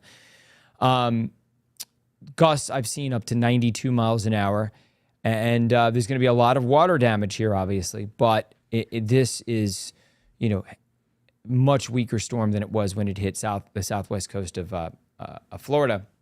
And actually, JB, listen to this. This is something that you probably have never heard me say before. Okay. Take a storm with winds of 75 miles an hour and compare it to a storm with winds of 150 miles an hour. So double the wind speed. Yep. How much extra damage do you think a storm with winds of 150 miles an hour produces than a storm with winds of 75 miles an hour? Take a guess. I feel like this is a trick question based on what we were just talking about with storm surge, because is the answer just whatever the storm surge is? No, or it's no? not. It's not a trick question, but I want to see what your gut tells you about how much. So 75 versus 150 mile an hour storm, how much more damage is produced by a 150 mile an hour storm? How much more damage potential? Now, the obvious answer would be double. Right, but everybody knows it's not double. Right. It's not double. So take a wild guess. Give me triple. How about 250 times more damage? Oh my goodness. 250 times more damage potential. So that's the difference between a Cat 1 and a Cat 4 or 5. We could have been here a long time with me guessing, and I would have been nowhere close. You'd have never gotten it. And then the difference between a minimal Cat 1 and a Cat 5, the damage potential difference there is about 1,000 times more. 1,000 times more damage from a storm that has winds of, let's say, 160, 170, as opposed to a storm that has winds of 75. Now, that's just a general estimate. Every storm is different in its character. It depends on where it hits, right? But it shows. But if it hit the same city, at the same angle, in the same year with the same infrastructure, a Cat 5 can produce up to 1,000 times or more damage. And by the way, this is not coming out of my head. Yep. This is from NOAA. This is based on their estimates. And there is no standardized sort of hurricane or comparisons that we can make, because every single solitary storm hits a different area. And so at a different time with different infrastructure. And even when you have, what's interesting, Jeff, is that even when you have a similar path, like with Charlie versus Ian, no two storms are ever the same. And even though they can follow almost a very similar to nearly identical path, the impacts are going to be different based on the characteristics of the storm and the infrastructure that exists at that time. And it was made abundantly clear right here on this stream and on our television station for days leading up. And another thing that we talked about, do you know that Ian was in the National Hurricane Center forecast cone? This particular location was in the cone from the very beginning to the very end. It stayed in the cone the whole time. The reason why I bring that up is because we tend to focus emotionally on the center of the cone. Yep. And everybody's emotions wax and wane based upon the cone waxing and waning back and forth and trending one way or another. But actually, the southwest coast of Florida was in the cone for every single forecast cone update from the National Hurricane Center. It never was out of the cone. I remember our streams with the system being south of Cuba, and we were talking about how much and how the consistency in the models would, as you would expect, would get wider. The area would get wider the farther, obviously, that the system went out. So as things began to develop more consistency, it was because the storm was north of Cuba, getting closer to the coast, right. And then there it was. Fort Myers ended up being the area that was hardest hit, and it was in that cone because I remember how wide it got when we were looking at that cone.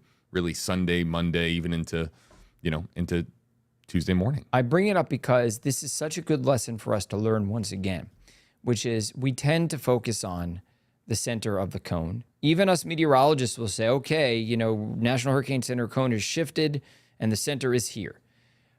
We always say, and if you were watching me, I always say every single time I qualify it with, even if people have heard it a million times and they're annoyed by me saying it every time, I say it every time, but it could track anywhere within this cone, anywhere. It could be as far west as this area. It could be as far east as this area. And I say it for a reason. This is the reason. Because people assume if they're not in the center and they're just on the edge of it, that they're not going to get hit directly. But we saw with Charlie, and we see it again with Ian, and we've seen it with every storm has a trick up its sleeve. And so next time around, I think people will remember this lesson, especially in the place that was hit hard, but hopefully here in the Tampa Bay area too. Next time, it may be pointed at the southwest coast of Florida, and it may hit the Tampa Bay area. It may be pointed at the Panhandle, and it may end up hitting us. Remember, at one point, it was pointed towards Panama City. It was, yep, for a short time. And we were talking about yet another storm hitting the Panhandle or Big Bend. And I think, and I can't speak for other meteorologists, I never thought it was going to hit the Panhandle. There was not a moment in time where I actually thought it was going to hit there. I always thought it was going to make the turn. But I have to be honest, I didn't know where. I didn't know if that turn was going to be Cedar Key, Tampa Bay, or Fort Myers. That was a difficult one. But it didn't seem meteorologically likely that the system was going to continue to track north towards the Panhandle. And we've talked about it at great length. But if I remember correctly, the Euro was very close to Southwest Florida, the area that got hit, and was pretty consistent. Wasn't the only one. Yep. And you wasn't were talking the only about one. that German model The as German well. model was too, and I always look at the German model. It doesn't get much play, but if you think about Germans and German engineering, then you probably shouldn't poo-poo the German model. It's getting better over time. And also the UK Met, which is the United Kingdom model, also was far east. In fact, I would say if we do a post-analysis, we might find the UK Met was the best model, even beating the European model. UK Met is not a bad model. It's a good model. So the fact is that the consensus of the models, when you factor in the hurricane models, so there are certain models that are global models, and then there are certain hurricane models that are really well suited for forecasting in the tropics. But we are not in the tropics. We're in the subtropics. So once a storm emerges north of the Caribbean, it encounters a totally different atmosphere, which the hurricane models aren't as good at forecasting for. I know that. And meteorologists who have a lot of experience in Florida, and I've worked here the majority of my career, know that at a certain point you stop trusting the track of the hurricane models because it's not in their batter's box anymore. It starts to enter the batter's box of the global models. The American model has done well on some storms, and we couldn't just throw it away. The American model was pushing the storm consistently towards The northern Panhandle, Florida. yeah. And it corrected closer to the storm. But we couldn't throw it away because it's done really well on some systems. Especially this year. Yes, right? it has. Yep. And even in past years, it's gotten a lot better, and there are times the European model blows it. So we are coming to terms with, as the computer models get better and as they tweak the math, you know, if they had taken computer models from years ago and not done anything to them, some forecasters would be in a better position. And I'll tell you why. Because at the time, when they only changed the computer models once every couple of years, the computer models, the meteorologists would become familiar with the biases of these models and know, well, the American model is always biased to the north. I know it's going to go further east. But they're tweaking these models so often that it's hard to come up with a true bias for these models before they change the model again to tweak it to try to make it better again. There was a time in my career 20, 30 years ago where I used to forecast not based on what the model said, but what the model bias was. And I was probably by far the most accurate forecaster up north when I forecasted for the New York City area because of it. Because I knew how to forecast based on model biases. But now that these models, there's so many of them, and they're updating them so often, the models don't have the biases they used to. Oh, this one's always east. This one's always west. This one's always too strong. This one's always too weak. It doesn't really exist anymore.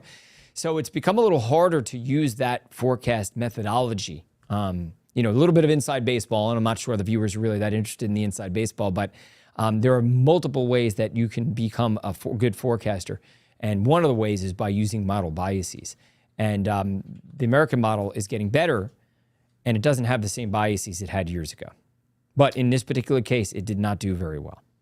I want to ask a question based on what you were just talking about a few moments ago, and I think that a lot of what you just mentioned was probably inside baseball. But I tend to do that sometimes. Sometimes I like to ask, sometimes even what might seem like the dumbest questions, but why is there a German model? All the governments, and it's not just governments, it's also... And why is there a model from Germany for a hurricane that is hitting another hemisphere? They run global models. You can't forecast for Germany without knowing what's happening to the west and to the east and to the south and to the north. And is Germany an area that gets hit with cyclones? No, it's just a global model that forecasts the weather in general. But it's based out of Germany. It just happens to be. Yes, every country has... Canada has 2 or 3 models. Right. And America not has, every country, obviously. The United States has the GFS, which is their main model. Are there multiple models that come out of the U.S., or is it really... because we also have hurricane models. So there's GFDL, the Geophysical Fluid and Dynamics Laboratory in Princeton, New Jersey, that runs the GFDL hurricane model. We have the HWRF model. We have the HMON model. We have the HAFS model, which is the new model that's going to replace the hurricane models. We have a lot of models. We have the NAM model. So we have a lot of models here, but our global model is the GFS, the Global Forecast System. There you go. Yeah.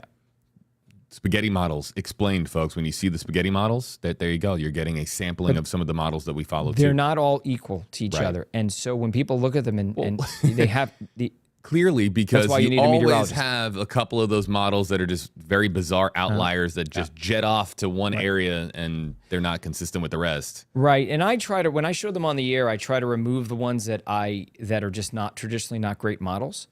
But there are some models, like there's something called the Navy NOGAPS model. It's a Navy model. It's run by the Navy.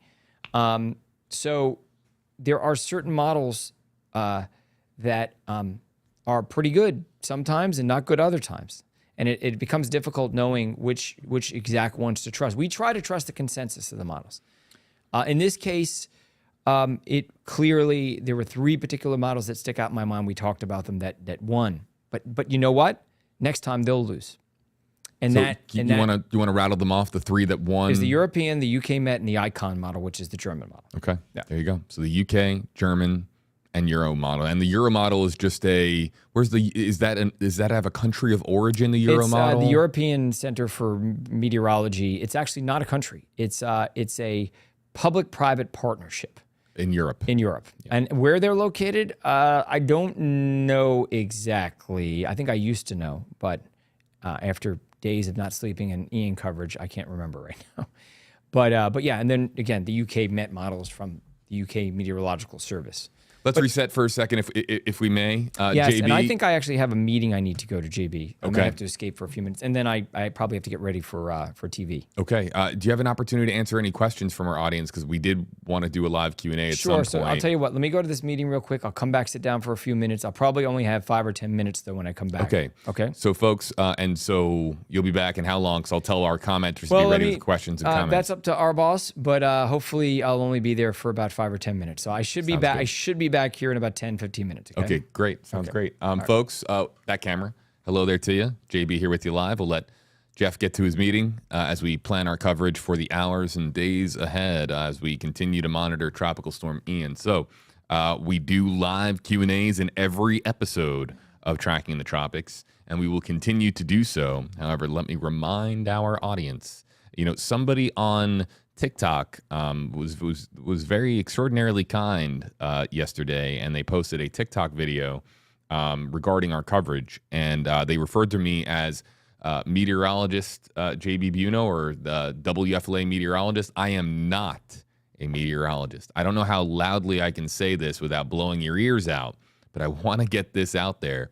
Not a meteorologist. I'm the guy who asks questions to the meteorologist of my own, and that takes questions from the comment section on YouTube Live, Facebook Live, TikTok Live, Twitter, and I pose them to our experts around this table. And while, look, we do coverage in here for a lot of different franchises, and I will show you what I am talking about here. It's not just, the Stream Center is not just used for hurricane coverage. I'm going to see if I can bring this microphone here with me so that everybody can look and continue to listen to me here as I move over to this section, but I will show everybody here.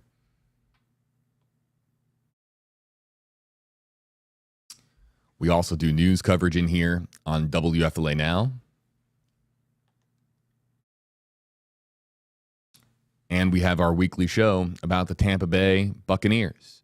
So this is the Stream Center where we bring in our newscasters, our meteorologists, and our sports insiders here at WFLA News Channel 8 to interact with you live, talk with you guys live, and do so. But I am not a meteorologist. I am not a sports insider.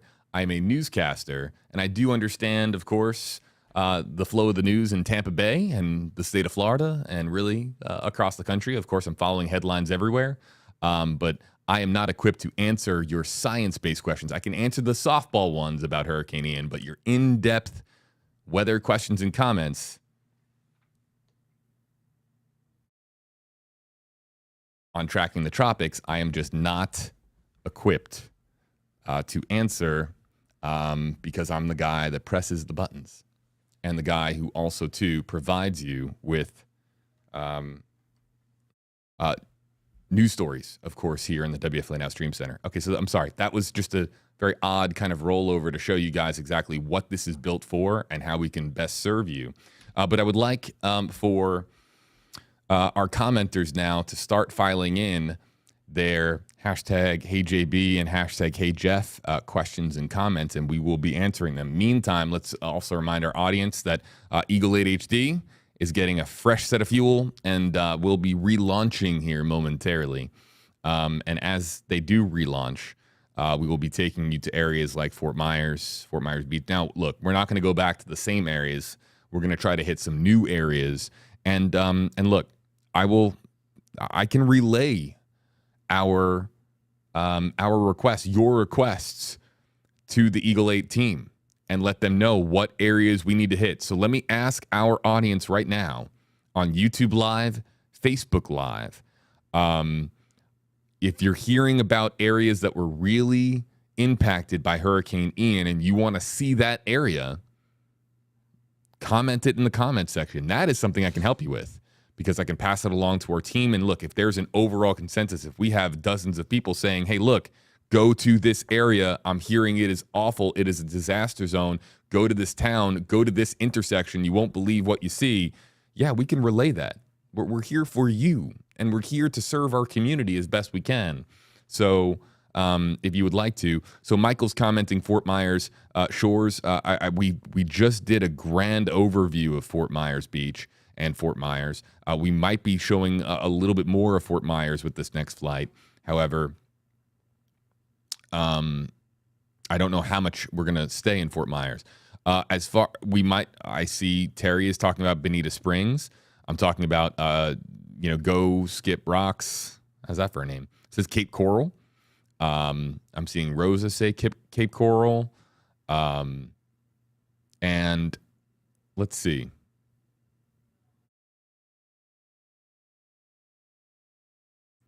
Boca Grande, I'm seeing. Northport, I'm seeing. So I believe that we went over Northport. And while Northport, I think, was at the beginning of this stream. It was one of the first places we took you to. But that might be, we might be able to double back to Northport on the way back north. Eagles got to return to Tampa at some point. And as we make that flight, we might be able to hit Northport again. Duke, UNC, Port Charlotte, Punta Gorda. I think that we are taking off from Punta Gorda. So we might be able to see some of Eagle as Eagle goes up from Punta Gorda Airport. We might be able to show you a little bit of the Punta Gorda area. Lisa wants to know what it's looking like in Daytona Beach. That is way over on the other side of the peninsula. We'll not be able to get to Daytona Beach with Eagle. That would take us hours and multiple refueling trips to make it over there. And there are already stations that are flying over Daytona Beach. I don't have a feed of it at this point, but what I do have, check this out. What is this? Look at this. This is live from WESH in the greater Orlando area.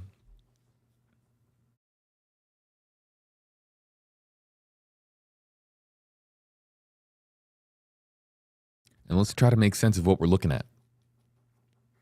I do not have a location at this time. I just know it's the greater Orlando area. We have seen some fires from our various news helicopters, including from Eagle 8 HD. I'm seeing some more Cape Coral. And folks, I will be taking these questions and comments to Jeff momentarily.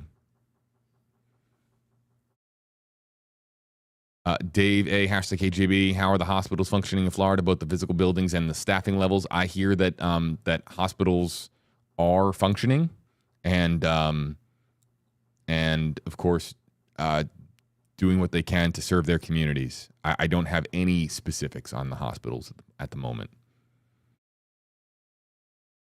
Laura Lou, #KGB, what about the mobile home community that Massa was reporting at before the storm? Gonna have to remember the name. I can look up the name.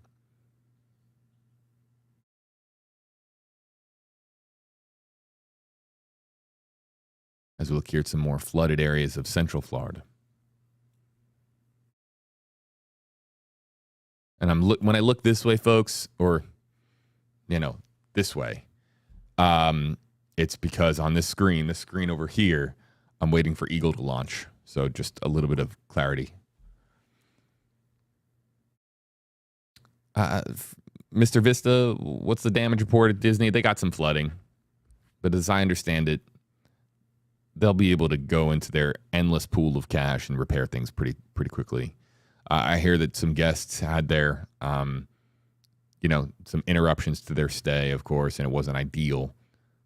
And look, it's up to Disney as to whether or not they're going to make it right by their customers, by their paying guests. Wow, look at some of the flooding here in Central Florida. Someone's backyard just blown out with water. Thinking about all the wildlife too. Look, gators, snakes, reptiles, they'll be fine. However, I'm thinking about, various other animals that are adversely affected. Yeah, just widespread flooding here in Central Florida. This looks to be on a lake.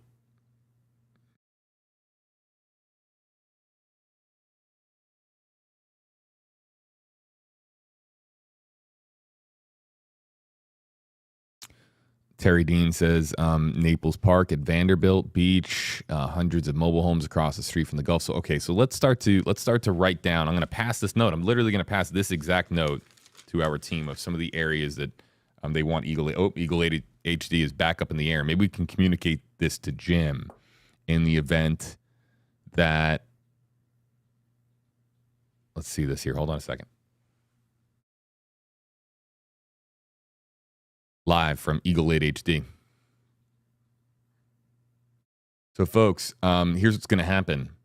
The Q&A is going to be difficult to do with Jeff because now we're going to stay focused on Eagle. We might be able to take some questions and comments as we do this flight, but I really want to hear from Jim at the same time. So we can't do all of it at once. We're going to do our very best to juggle as much as we can. Daniel saying, looks like the West Chopper's over Lake Harney near Geneva. Thank you for that. Really appreciate it.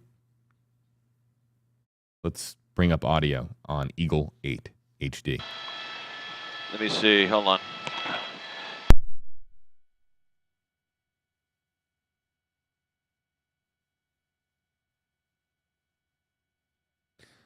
To the commenter, Duke UNC, yes, that is Punta Gorda Airport, and there is significant damage there at Punta Gorda Airport.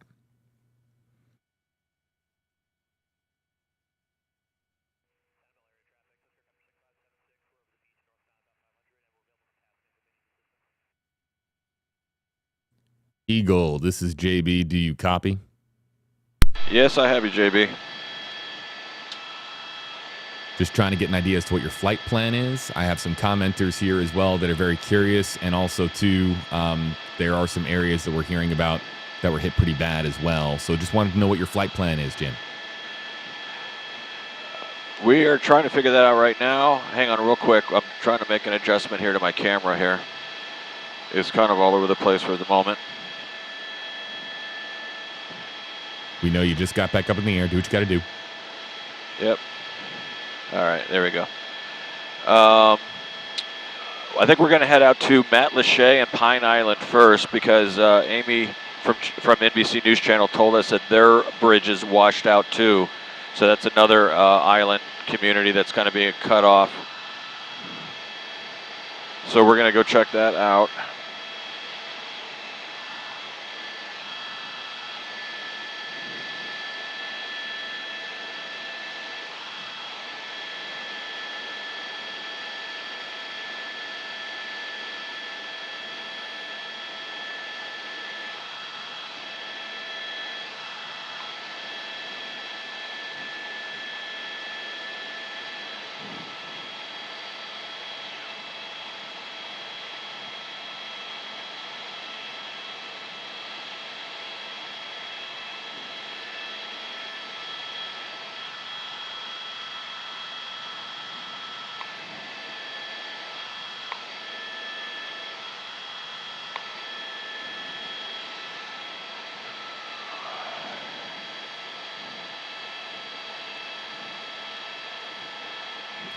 Jim, again, with this flight, I don't have you on flight radar, so don't be shy. Yeah, that's okay. That's to be expected, I think.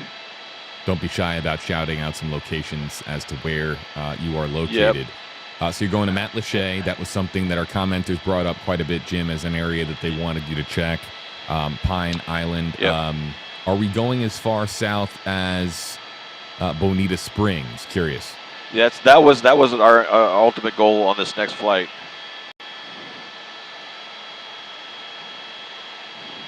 And perhaps we can cut across Cape Coral as well. But, Jim, we're going to follow your lead here. Yep. From Eagle, we're monitoring. Your signal is holding up quite well. Audio as well. We'll keep your audio up for our audience. All right.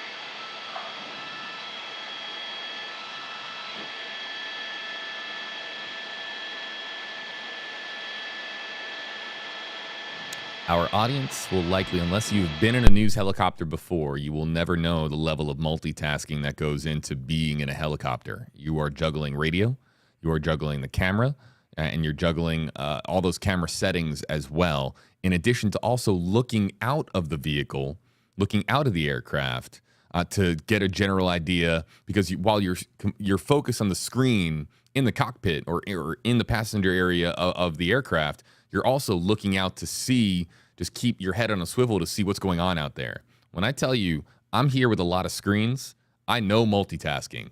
Being in Eagle 8 HD and being in a news helicopter is a different level of multitasking as Jeff Berardelli comes back and sits back down with us.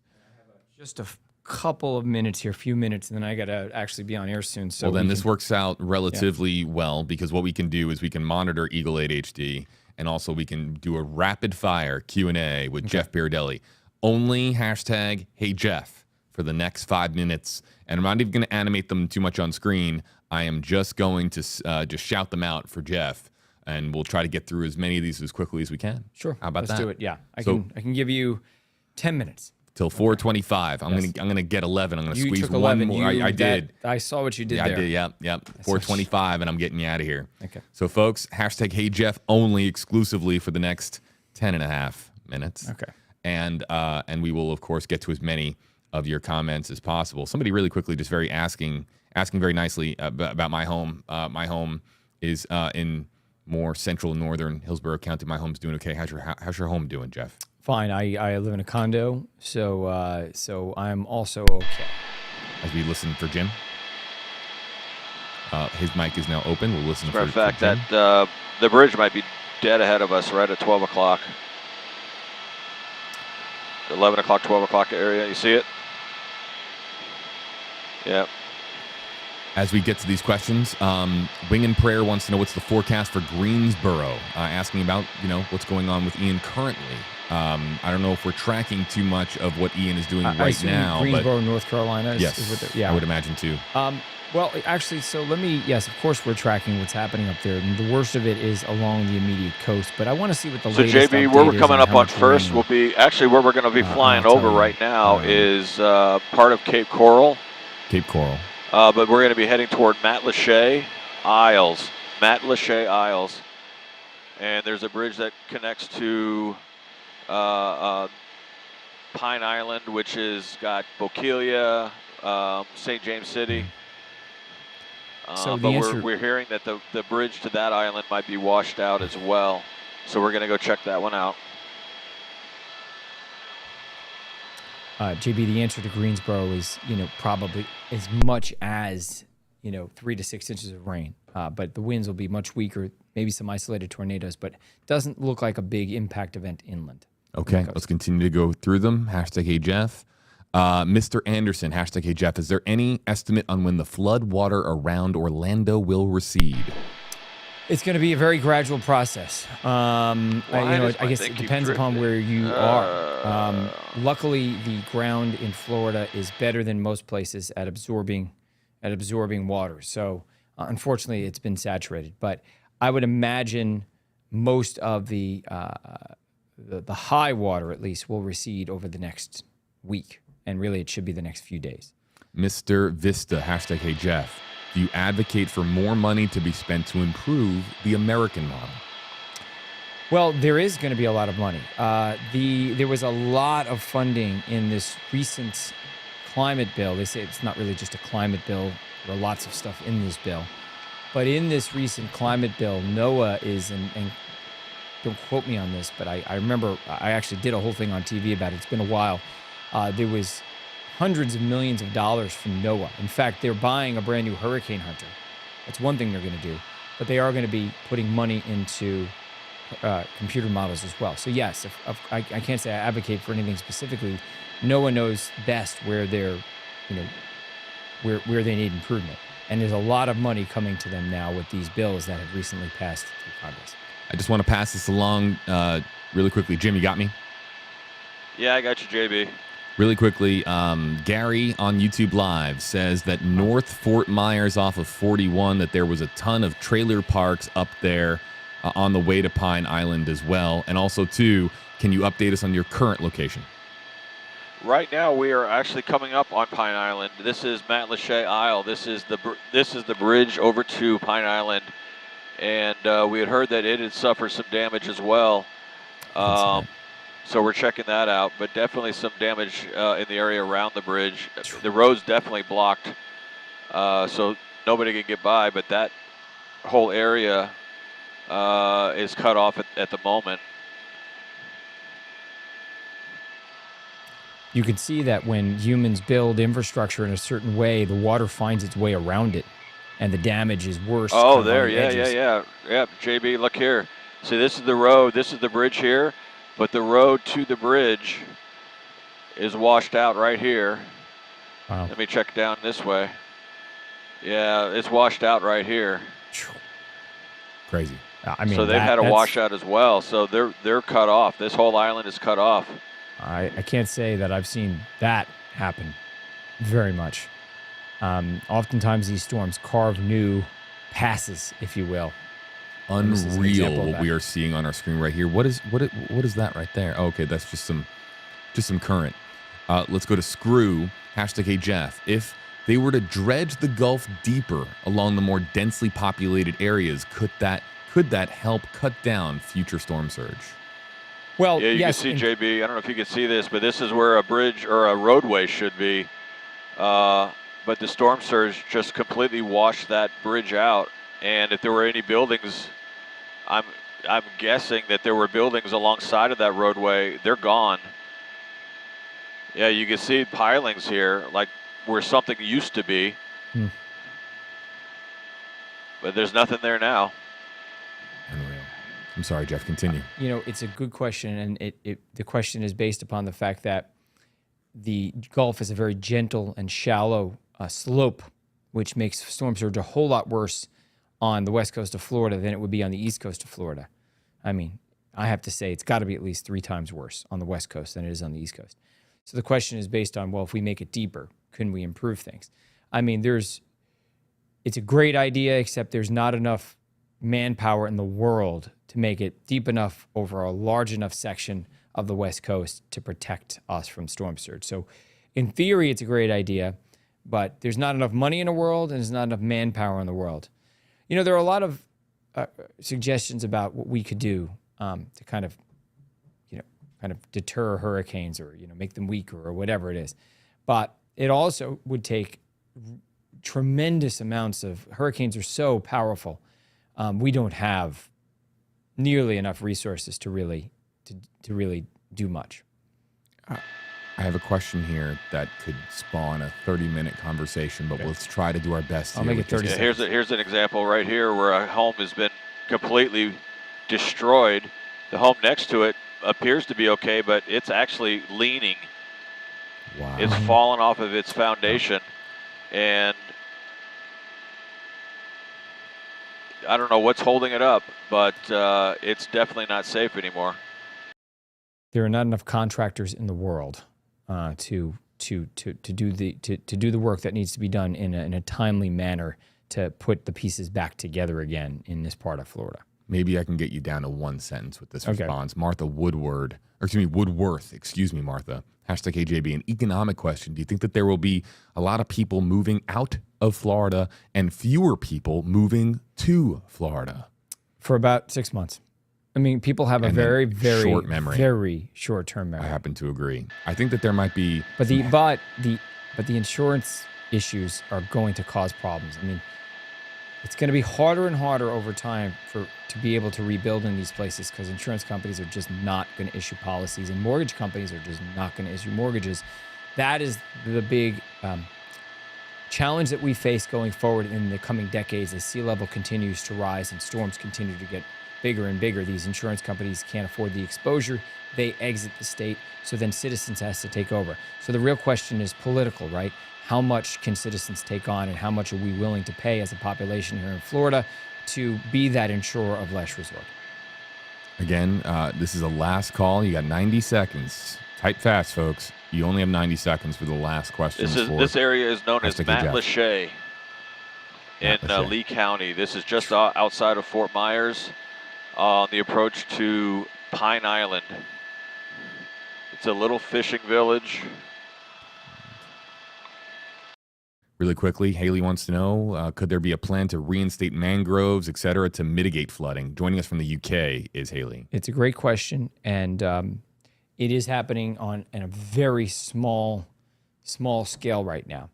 It is something that is absolutely necessary. The problem is that it's always that battle between developers and people who want to live on the water and those who want to plant mangroves. Yes, I think that there is going to be an effort to try to increase mangroves, But in many ways, there just isn't land for it anymore. This is all private land. Where are you going to put mangroves when the land is owned by property owners? So yes, we finally realize now that you need nature. You can't bulldoze nature, because when you bulldoze nature, you end up with a bad outcome. But it's almost too late to take it back because this is privately held land oftentimes. And finally, here from Wes, #Hey Jeff, any other storms forming in the Atlantic There that could are impact the area again? It's a good question. There are a couple of areas that we're watching right now, and October is there's usually a little, a slight downturn, then an uptick in October. So here on the West Coast, we're most concerned about October landfalls. Believe it or not, I did an analysis last week actually. During August, the number of direct hits from the Gulf of Mexico on the West Coast of Florida since 1950, 2. One of those Hurricane Charlie. During October, the number of direct landfalls from the Gulf of Mexico from hurricanes since 1950, 10. So October is when we get hit with the majority of our direct hits on the West Coast of Florida. And it's because of that front, it's because of the jet stream, it's because of the cool air we feel right now. As that cool air pushes south, it tends to reroute hurricanes. Instead of towards Texas, it reroutes them towards Florida. And those who have been watching Tracking the Tropics, and this isn't their first time, and they've seen previous episodes, we show that areas to watch graphic, and it is month-based. So the areas to watch develops in different months. So it's the Caribbean and the Eastern Gulf of Mexico during the month of October. As promised, the time is 4:25. I gotta go. Jeff Berardelli, folks, you'll catch our Max Fender 8 Chief Meteorologist on air tonight on WFLA News Channel 8. All right. Thank you for having me, JB. I appreciate it. And good luck to everyone. We are definitely with you, and we are sending resources your way right now in Southwest Florida. Catch Jeff on air tonight, folks. Thanks a lot, Jeff. You're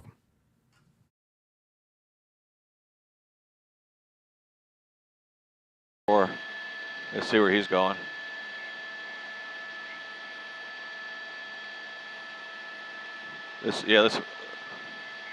Yeah, I'm watching him.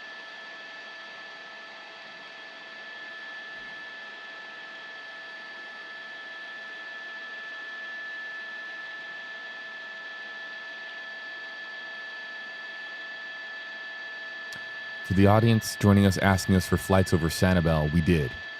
Please go back. You can scrub back to the beginning of this stream, where it really wasn't the beginning. It was about a third of the way in. And we were live already over Sanibel. So we're covering some other areas that you have not covered yet with Eagle 8 HD. He's circling around. He might come up to a hover here. Check out how look at the door there, wide open on that side of the U.S. Coast Guard helicopter. That was a great shot looking into the actual aircraft. He came underneath this.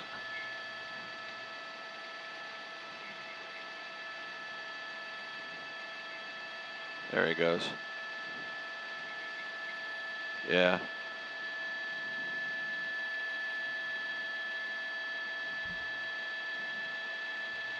Jim, maybe we get a location update as we monitor this U.S. Coast Guard helicopter. Yeah, JB, this is still Matt Lachey. We just happened to see this Coast Guard helicopter. We were going to check it out and see what he was going to do. We saw him earlier out over Captiva. So I know they're on patrol. They're looking for anybody that needs help. Shot coming in crystal clear, Jim. Staying with you live. Gotcha, JB. Thank you. We can stay with him for a minute. Yeah, he's going to come underneath us again.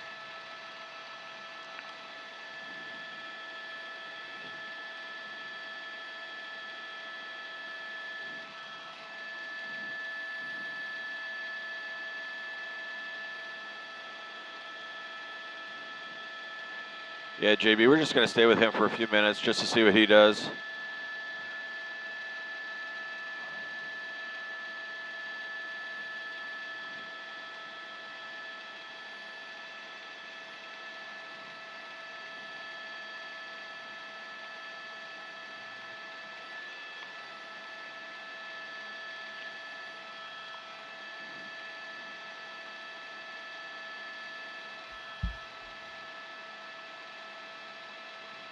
For the digital audience just tuning in, this is live from Matt Lachey, the Hurricane Ian disaster area in Southwest Florida.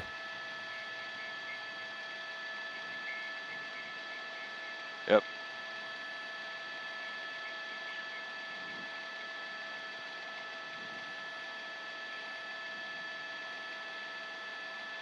All right, yeah, let's leave him now. Let's head. We're going to cross over Cape Coral, which is straight ahead of us, and head down south a little bit. JB, we're going to head south, but we're going to cross over Cape Coral now. Thanks, Jim.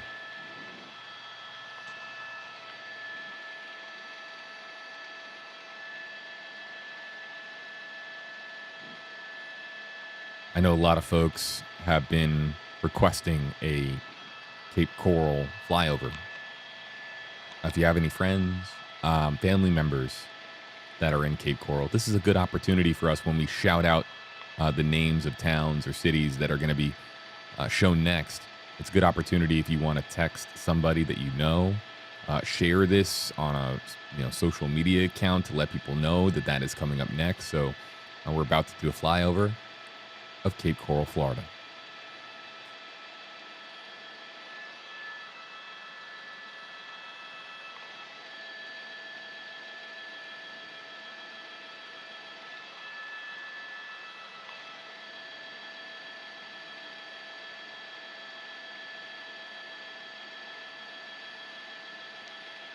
In the meantime, as we show you this wide shot, I just want to show everybody one time here.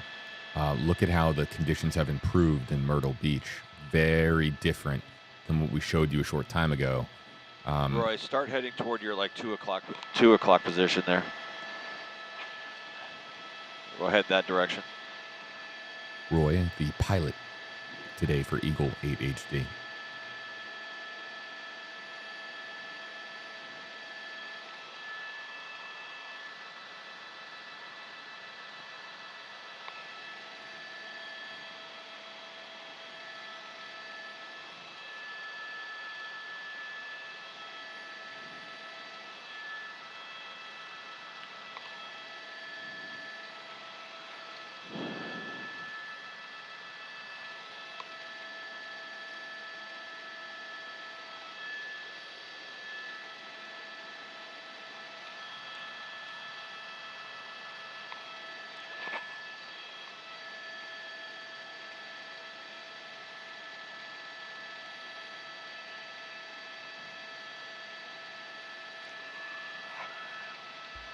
Jim, if you could provide us with a location update, if you would. Yeah, JB, this is Cape Coral here in Leigh County. If you're familiar with the area, it's just west of Fort Myers. Let me pan around here for a second. That right there is downtown Fort Myers. And that's the Caloosahatchee River. And then on this side of the river is Cape Coral. Haven't seen any significant damage yet. I'm sure there's damage all around, but nothing that stands out just yet from up here. We're having to fly at over 1,500 feet because of restrictions in the airspace. They're keeping the lower airspace free and available to all of the emergency helicopters that are flying around, Coast Guard, medical, that sort of thing. So we're flying above 1,500 feet. So it makes it a little harder to find stuff, but we're keeping our eye out, and we'll let you know what we see. Thanks, Jim. We had noted earlier about the TFR, so that's good to have some clarification. We appreciate it. Right now we're going to cross over the Caloosahatchee and head south toward Bonita Springs. I don't know if we're going to be able to get too far or how far we could go before we're going to have to turn back for fuel again. But we're going to go as far south as we can go and see what we see. 10-4, Jim. Thank you.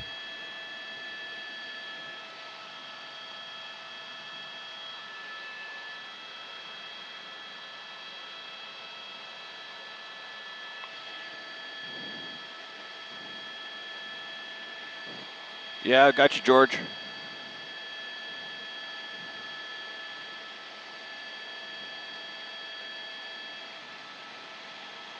Yep. Right now we're crossing over the Caloosahatchee River from Cape Coral back over toward, I think this is the Iona area, this direction. But we're heading south towards San Carlos Park, Estero, Bonita Springs, in that area. And we'll let you know when we get down there.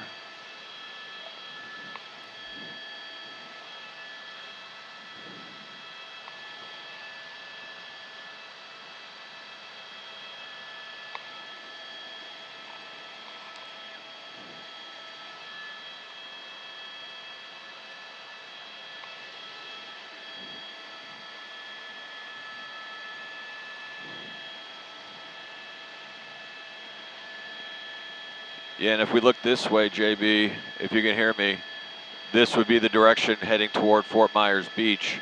And we've already seen what that looks like.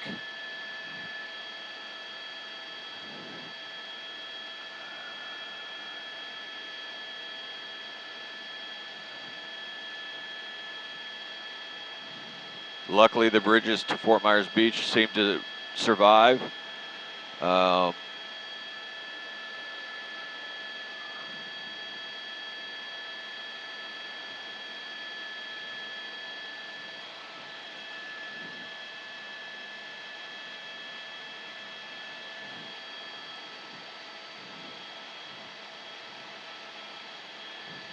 Oh, wait a minute. Oh, actually, I'm sorry, JB. That is actually the causeway to Sanibel. This is the causeway to Sanibel, and you can see even from this distance the washout. I was just thinking that can't be Fort Myers Beach because there's no road there. But yeah, this is the road to Sanibel Island, or what's left of it. That we showed earlier, yes.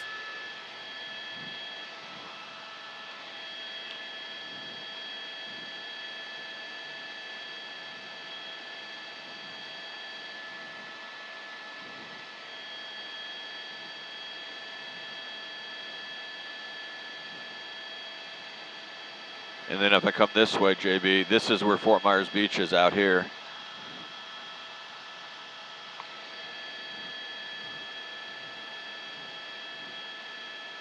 And we showed you earlier how devastated that area was. The marinas there with all the shrimp boats, fishing boats washed up.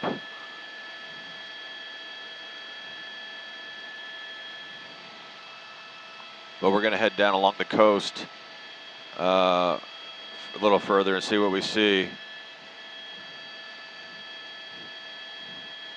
Part of a marina there just completely collapsed.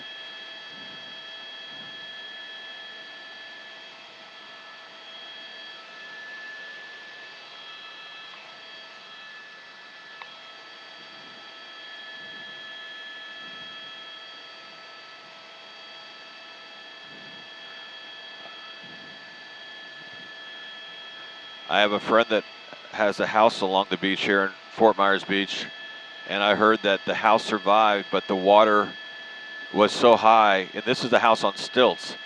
The house was so washed out from the high water that nothing inside the house survived. Everything got destroyed inside the house. The house is still standing, but the house that's on stilts was completely flooded.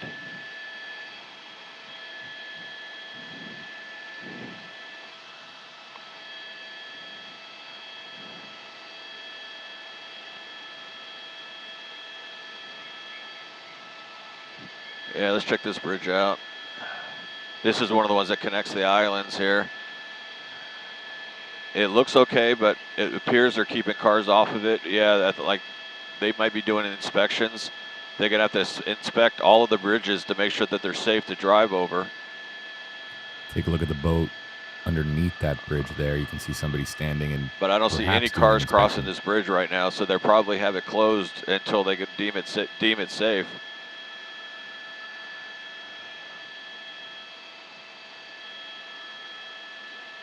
Jim, could you clarify which bridge we're looking at right now? This is a bridge south of Fort Myers Beach. It just connects one of the barrier islands to another barrier island.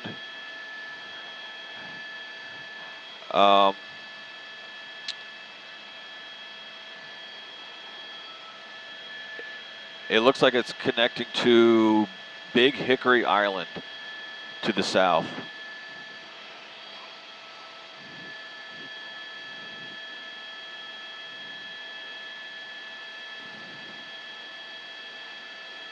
But there are definitely no cars crossing this bridge right now.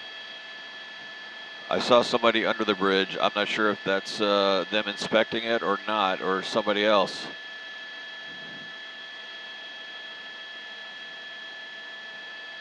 But they're going to have to inspect all of these bridges along the coast to make sure they're safe to drive over.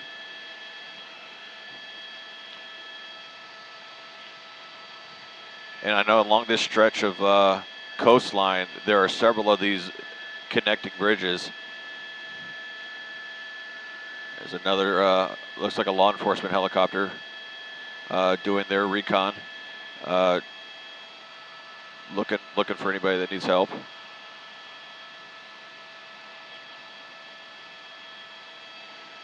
Let me come back south again. This is looking south. Yep, see here's another bridge.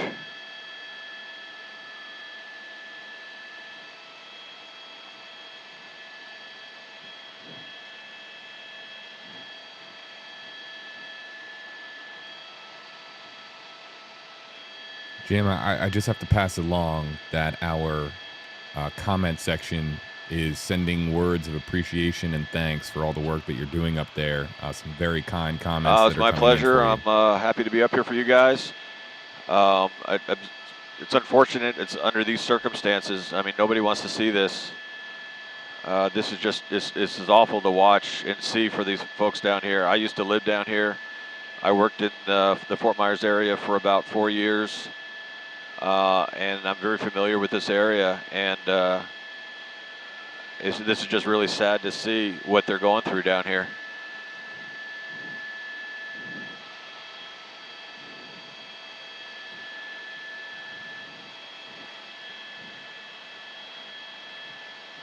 We're coming up on Bonita Beach now, JB. Bonita Beach. This is still southern Leigh County.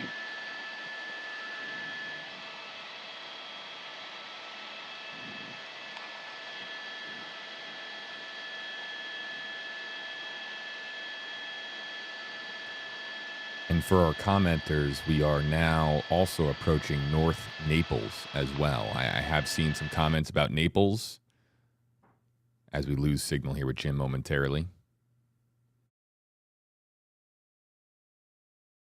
And what's interesting about this now is that we are approaching the outer areas of our traditional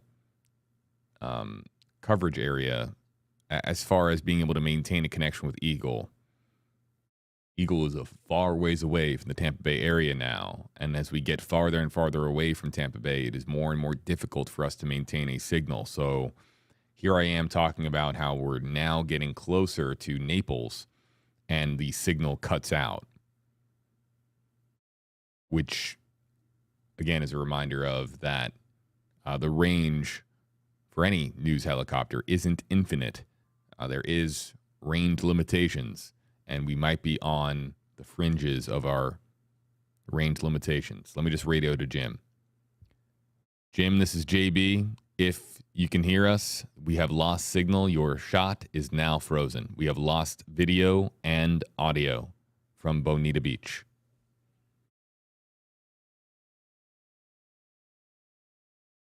We'll stay with this shot and hope that if Jim does hear us, he will know to, of course, start to make a turn. Yeah, he's out of range. One of our great engineers here at WFLA just came in and let us know that he is officially now out of our traditional, even extended range. Right? I mean, this is something. Yeah, he's far out.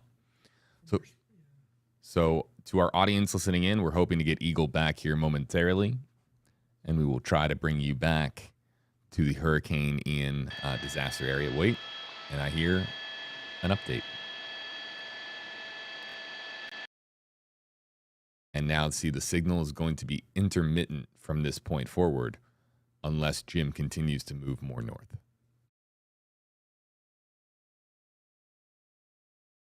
But this is believed to be now Leigh County, near Naples, Bonita Beach, Pelican Bay.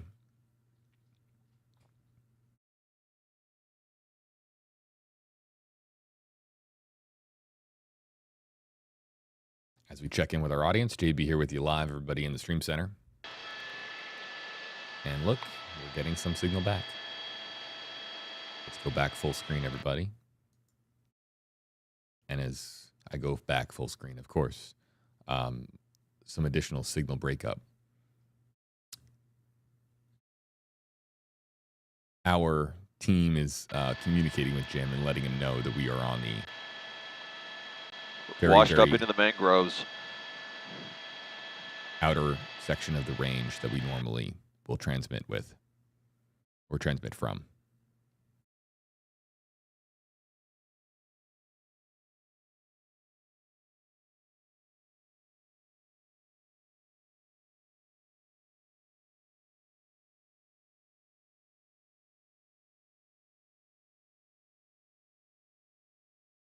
You know, the last time I popped up on screen, the signal came back. So let's try that again. And hopefully maybe that is the trick. Look at that. See, sometimes just a little bit of superstitious voodoo can make things work. My goodness.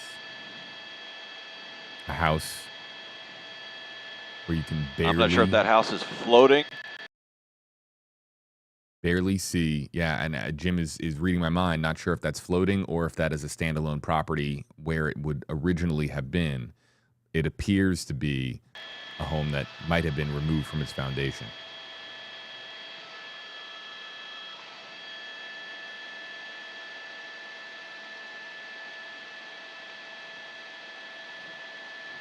Yes. It seems like it came from over here somewhere, up along the beach. Now that we have a wide view, that but is very it ended clearly, up down here. Very clearly a home that was taken away by the current when Hurricane Ian moved in and is now floating in the Naples area. North of Naples, really. This is near Bonita. We are right now in the intercoastal north of Bonita Beach, off Big Hickory Island. They moved back north to maintain signal, so they are not near Naples. Let me correct myself. This is near Hickory Island, Estero Bay, west of 41. Northwest of Bonita Springs. The very, very outer edges of our transmit range.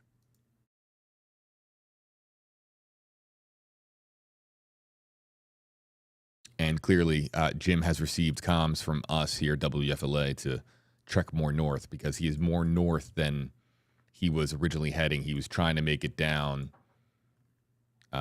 towards really North Naples, and he has now since turned back around, moved more north, and he's heading closer to the area where we were able to maintain a connection with him.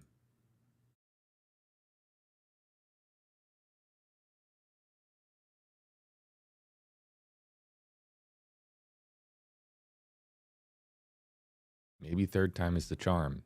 If I hop back on camera, maybe the voodoo will cooperate and we can get a signal back. JB with you folks in the WFLA Now Stream Center, monitoring your Facebook Live, YouTube Live, TikTok Live comments, also keeping an eye on Twitter as well. The death toll is something that we have not talked about on this stream. As grim of a topic as it may be, it is the reality that we face now with Hurricane Ian ravaging our coast, moving inland and continuing to ravage inland communities up through central Florida, near Orlando, and a lot of areas in the greater Orlando area, through to, of course, Florida's East Coast, and then making landfall after hooking around Georgia, making landfall in Georgetown, South Carolina, is the landfall location, currently dumping a whole lot of rain and bringing hurricane force winds to that South Carolina coast, tropical storm force winds as well to some of the other areas outside and away from the center of the storm as well. So we can show you here live. This is live from Myrtle Beach. Calmer than what we had originally. But still, of course, an area getting hit hard at this very moment by we had a zombification of that storm as it reemerged into the Atlantic, picked up strength, gained momentum after, of course, becoming a tropical storm, regaining strength and becoming a Category 1 hurricane before, of course, making its impacts felt and making landfall in South Carolina. Waiting for Jim to move north enough in Eagle 8 HD for us to restore a signal with him. We are currently on the air. Let me remind our audience that we are partnering with the Red Cross, the American Red Cross, Nexstar, our parent company here at WFLA, and WFLA itself as a station entity, partnering with the American Red Cross to raise funds for an area that will be rebuilding for years and maybe the better part of the next half decade or beyond. Just an extraordinary amount of damage, likely in the tens of billions of dollars. And we have that link for you on WFLA.com, the WFLA app. 100% of those donations go straight to the American Red Cross to help those who need it the most in the disaster area of Southwest Florida and through Central Florida, really up till, the American Red Cross is going to take these funds and distribute them as needed. So we're talking about the peninsula.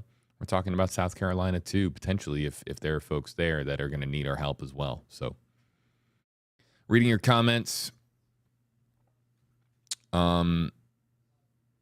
Julie, hashtag AJB, what is the wellness number to call?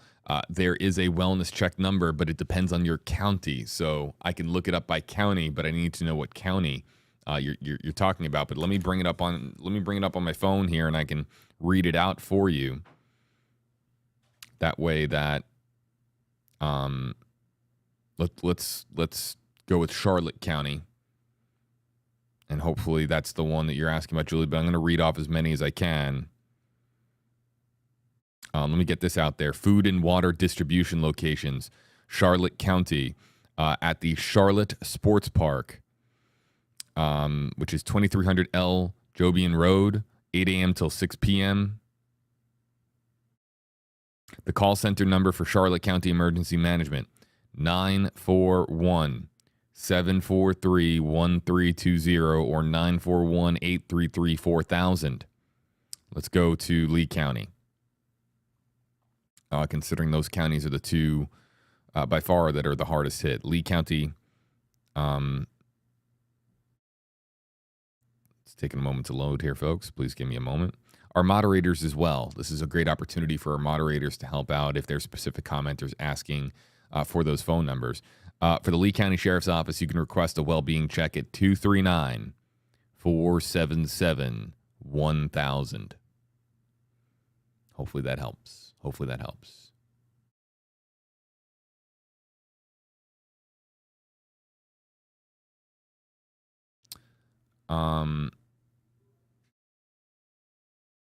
As we wait for Eagle 8 to come back here, folks.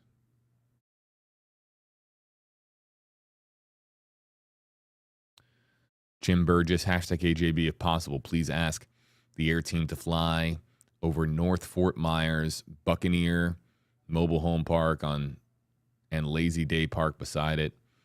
If we do come back to Fort Myers, we were over Fort Myers, Jim, earlier. It was Jim, right? Yeah. Jim, we were over Fort Myers earlier and had Eagle been over that area, I would have told them to keep a lookout for that mobile home park. However, I don't know how Eagle is going to make that trip back north. If they cross over North Fort Myers, I'll grab your comment and I'll try to hold on to it as well. I'll do my very best. We cannot meet every request, folks, but I will do my best based on the demands and the requests that are coming in.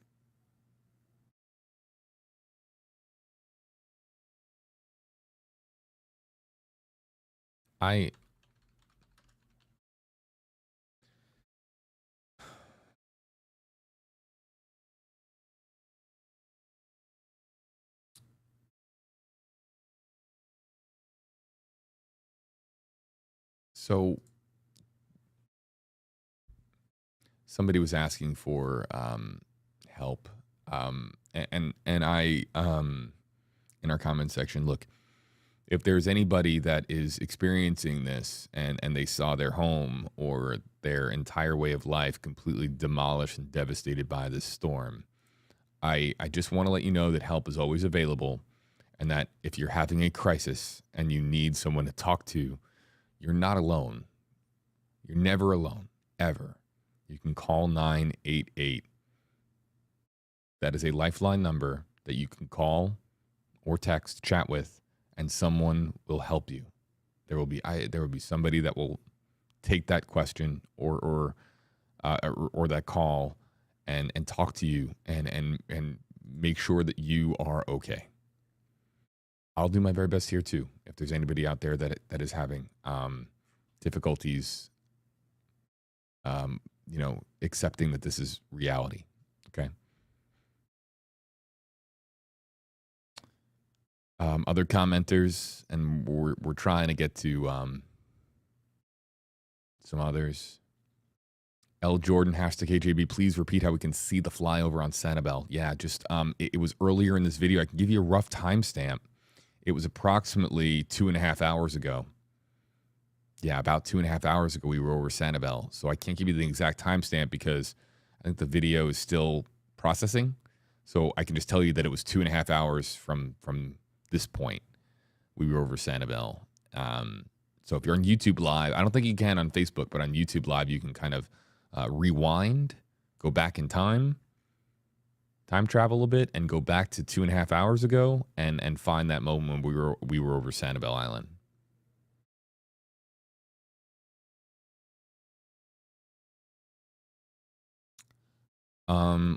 Kim, I'm going to get to your question. I have not heard, Kim, #KJB. I have a friend who stayed on her 35-foot sailboat at Anna Maria Island. Have not heard from her in Manatee County. She was not docked. It was a boat that was not running. Any deaths up there? Look, I have not heard of any deaths in Manatee County. Let's talk about the death toll and the latest numbers that we have for you. We have 12 unconfirmed deaths in Charlotte County, 8 unconfirmed fatalities in Collier County.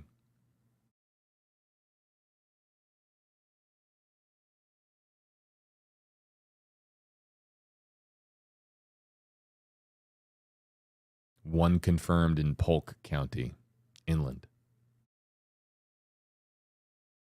And the areas where they are currently tabulating death counts and keeping a death count number that is above 0 is Leigh, Charlotte, Collier, Sarasota, and Polk counties, as I understand it. So Anna Maria Island, located in Manatee County, as of this time, we have nothing to share. But of course, Manatee County,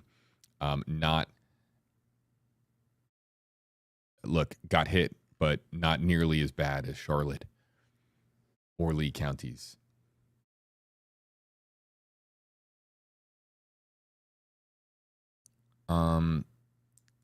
So this commenter asking about Charlotte County. I think I just read the number. Hold on there. Jinja, #KJB. What number can I call to find if someone's okay in Port Charlotte? I think I just had that number, and I will call it. Bring it up here again. One more time. The call center number. Are you ready, Jinja? Here we go. Charlotte County, including Port Charlotte, 941. All right, be advised, station, that we are heading back north again. We're going to be flying back over Fort Myers and heading north to refuel again, and then try to hit some eastern counties on the way back. We've got so much daylight left, so we've got to start heading back north again. Charlotte County, 941-743-1320. or 9. If that number is backed up, call 941-833-4000. We are heading back northbound.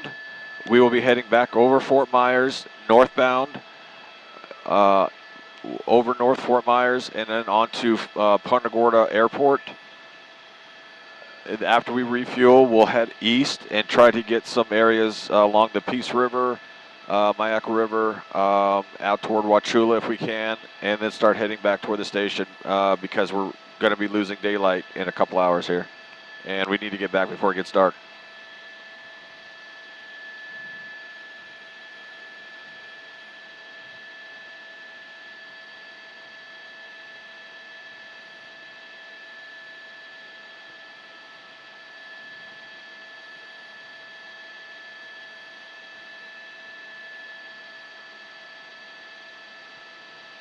Jim, this is JB. Do you copy?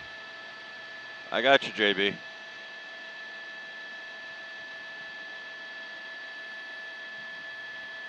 We have some commenters expressing concern over mobile home parks near 41 and 78 in North Fort Myers. I know that you're going over North Fort Myers, so if you happen to be by 41 over the Edison Bridge on the north side of Edison Bridge by 78, really where 78 and 41 meet, there might be some damage there and might be something worth checking out. All right, we'll head that way.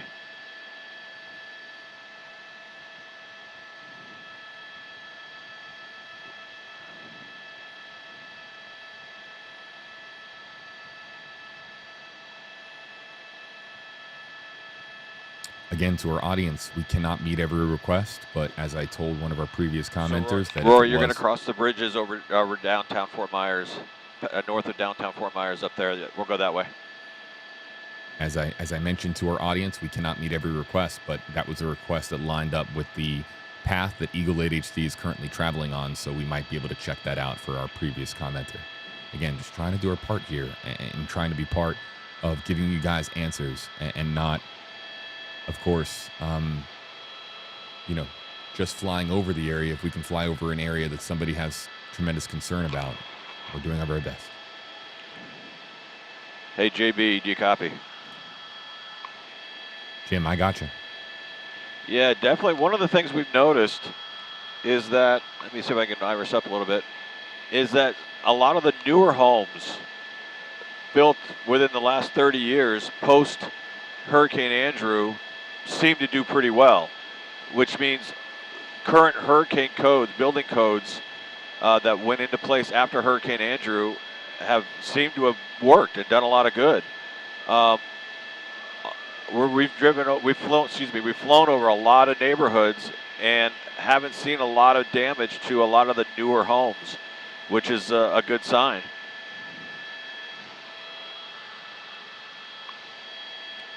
That was something, Jim, that meteorologist Rebecca Barry was noting. She was talking about it on stream while you were over the coast, how some of the newer homes look to be more intact and some of the oldest homes were in shreds. Yeah, it's exactly right. I mean, when helicopters flew over Homestead after Andrew, neighborhoods like this were gone. We're just flattened. But here, they've done very well. I'm not sure how old these houses are, but most of the damage we've seen have been right along the coast. It's not to say that they haven't suffered damage inland like this, but it hasn't been widespread the way we've seen in previous hurricanes like Andrew.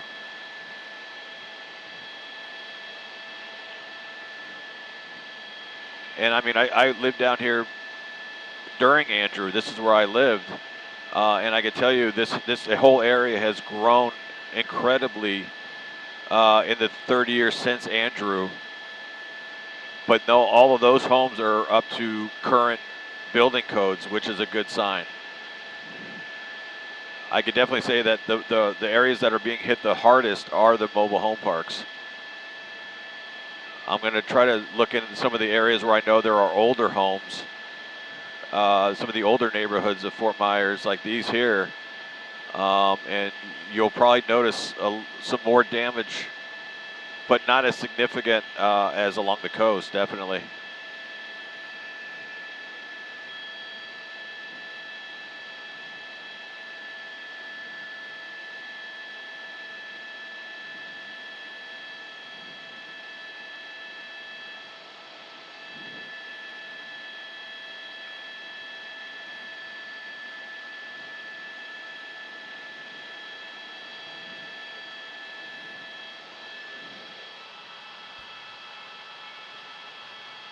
I would just like to take a moment to acknowledge. Hey, JB, I don't know if you noticed that we've noticed this too.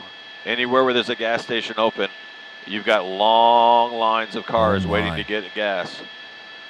Oh, yeah, look at that.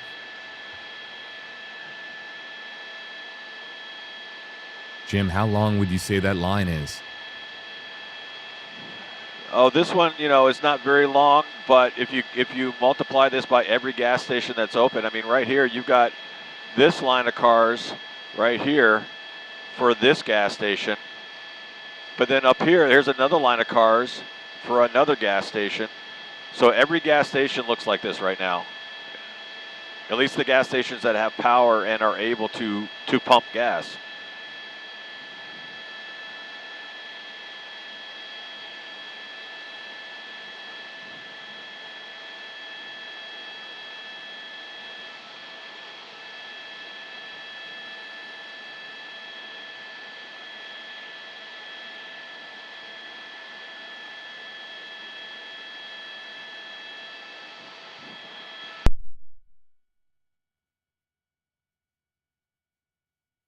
As I was just about to comment, near and dear to our heart. All right, JB, here's the Edison Bridge that they were talking about, US 41.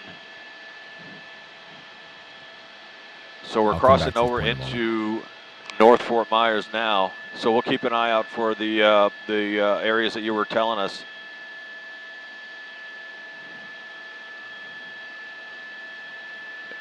There's some parks up here. We'll go check those out. Roy, right up there at our 11 o'clock, those parks out there in the distance.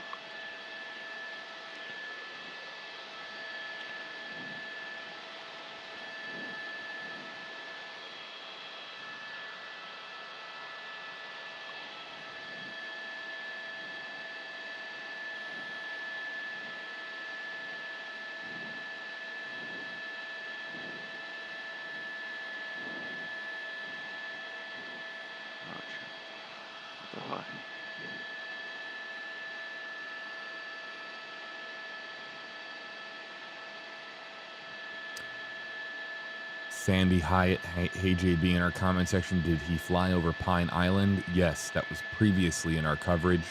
Where? I want to say that was about an hour ago. I'm losing track of time. Yep, but we did. Wow.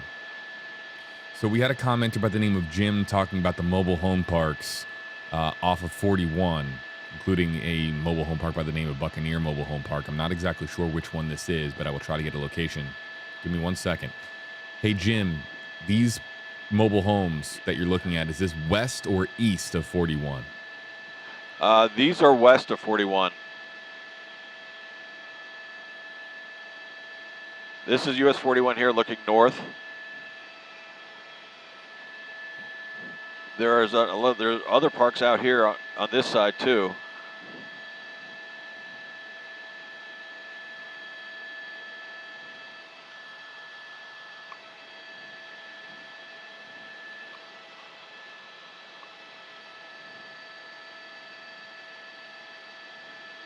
In general, just wherever you see significant damage in these mobile home parks, do your thing, Jim.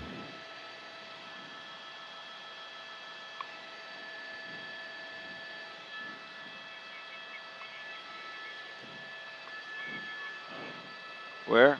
Oh, yeah. Yep, I see it. All right, JB, sorry, we're trying to get our bearings here.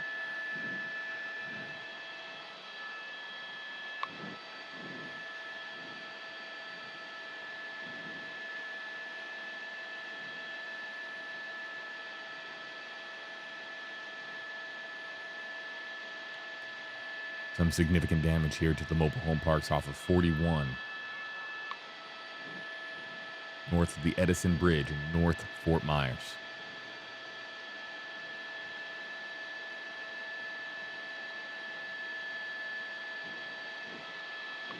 Yeah, Roy, circle around this park real quick. All right.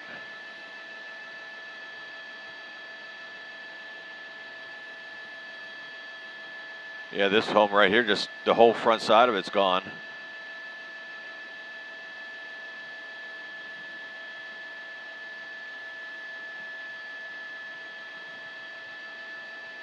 I know there are a lot of people that think they could ride out these storms, ride out these hurricanes in these manufactured homes, but when you look at what can happen, this is why they have mandatory evacuations for all mobile home parks and manufactured home parks.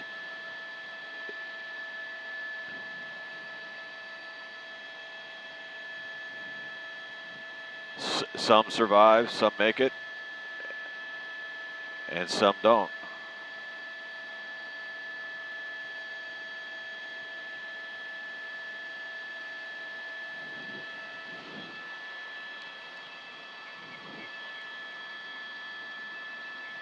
Yeah, hang on them. Oh, right there.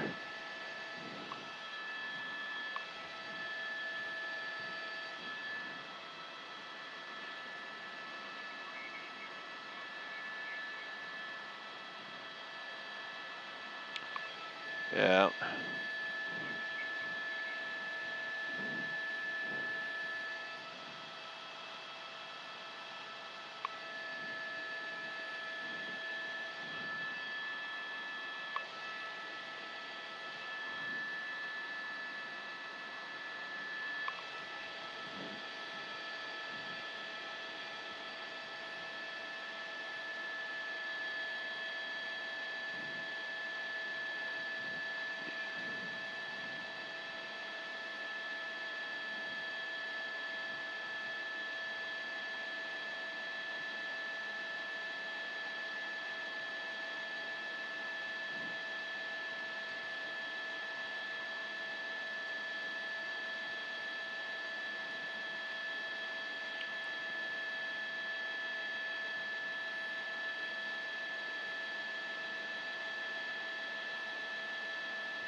Jim, as we check out some of the mobile home parks here, and I know that you're zooming in on some spots right now that were hit pretty hard, could you perhaps give us an idea as to your coverage plan and your flight plan as you make your way more north and some of the communities that you plan to hit?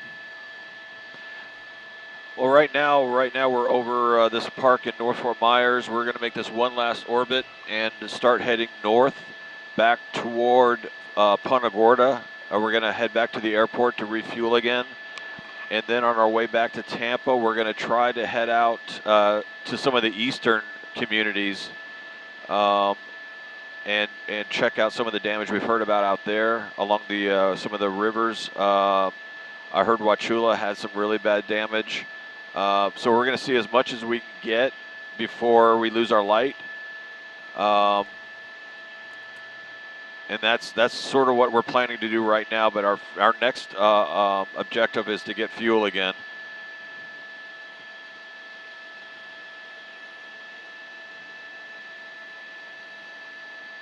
(10-4), Jim. Yeah, Roy, as soon as we come back around, we head north again. You know, JB, as bad as this all looks, I can't help but think this could have been so much worse.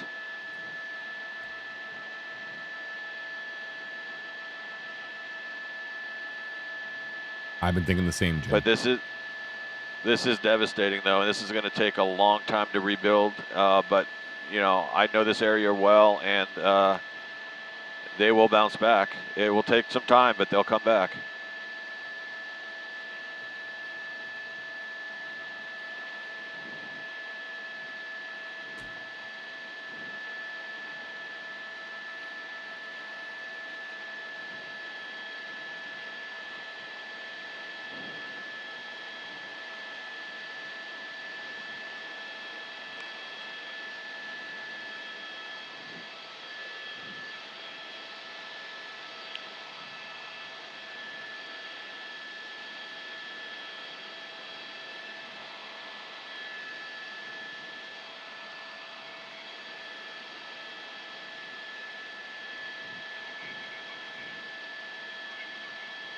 Yep.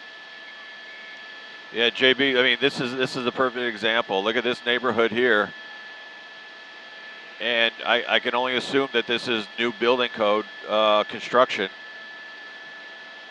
and for the most part, it survived.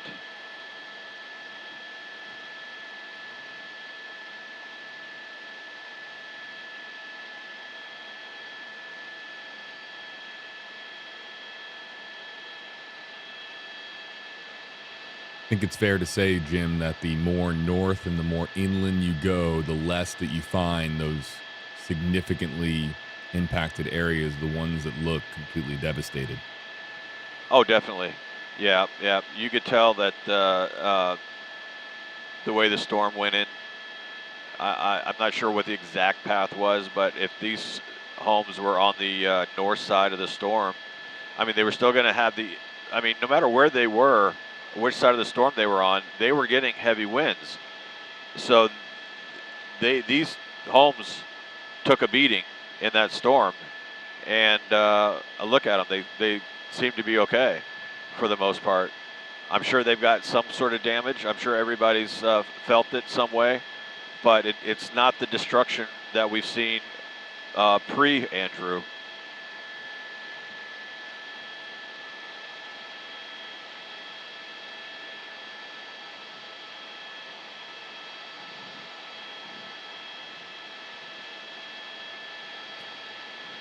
Here's another neighborhood here.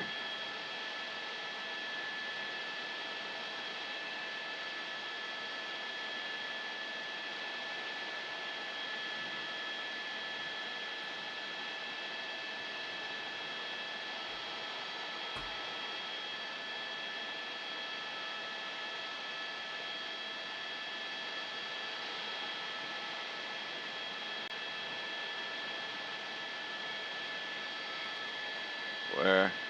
Jim, we're going to be muting your audio for a little bit for Governor DeSantis. I will radio back into you when your mic is hot again. Roger that.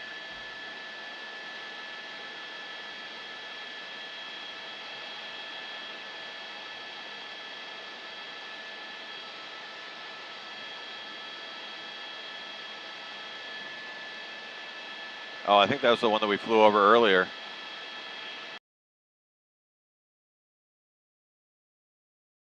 You also have Charlotte County had damage, north part of Naples and Collier County. One of the things that we're working on and is having staged all the power and everything is the restoration of services. Right now, statewide, 85% of customers have power, and the main outages are, of course, in Leigh and Charlotte counties have the most, as well as Hardy. But then you also have about half out in Collier. You have about half out in Sarasota. And then it really gets better in many other parts of the state until you get to Seminole's about a third out or 40% out. Volusia's about 50% out. Flagler is probably about 40 to 50% out. And then it gets much better as you get to St. John's and Jacksonville and Nassau County. And so there was over 42,000 folks staged. They went in immediately to try to minimize those disruptions. And really, they're adding more customers back online every hour. I think it's probably, Kevin, what would you say, about 100,000 every hour or two? So we feel good about most of that. I would say that the biggest challenge with power restoration is going to be in those areas that bore the brunt of the Category 4 plus, almost Category 5 impact, where it may have uprooted some of the existing infrastructure. Now, that will be fixed. It's just not something that gets fixed in 24 or 48 hours. And so there has been some damage in Leigh, some damage in Charlotte counties, but there's also been a lot of the infrastructure that was able to make it through. So I think now, actually, Leigh, they got about 20% back with power, which was quite frankly more than I would have anticipated this soon after such a major impact. We were able to go just kind of look around. We flew. We did a press conference. We met with some people that had lost homes and businesses, and people that had been in that community for decades and decades. So it's sad to lose your belongings, anyways, of course. But there's a lot of history in that part of the state and many parts of our state. So you see that it's hard to just replace that. So there's going to be things that need to do infrastructure-wise, bridges, some of the other stuff down there. But I was pleasantly surprised to see 48 hours after a massive impact, I saw Publix's reopening. I saw Wawa's opening. I saw all this happening in Leigh County. And so the quicker that the broader population can get back to normal, that's going to make it easier to help those who have been displaced.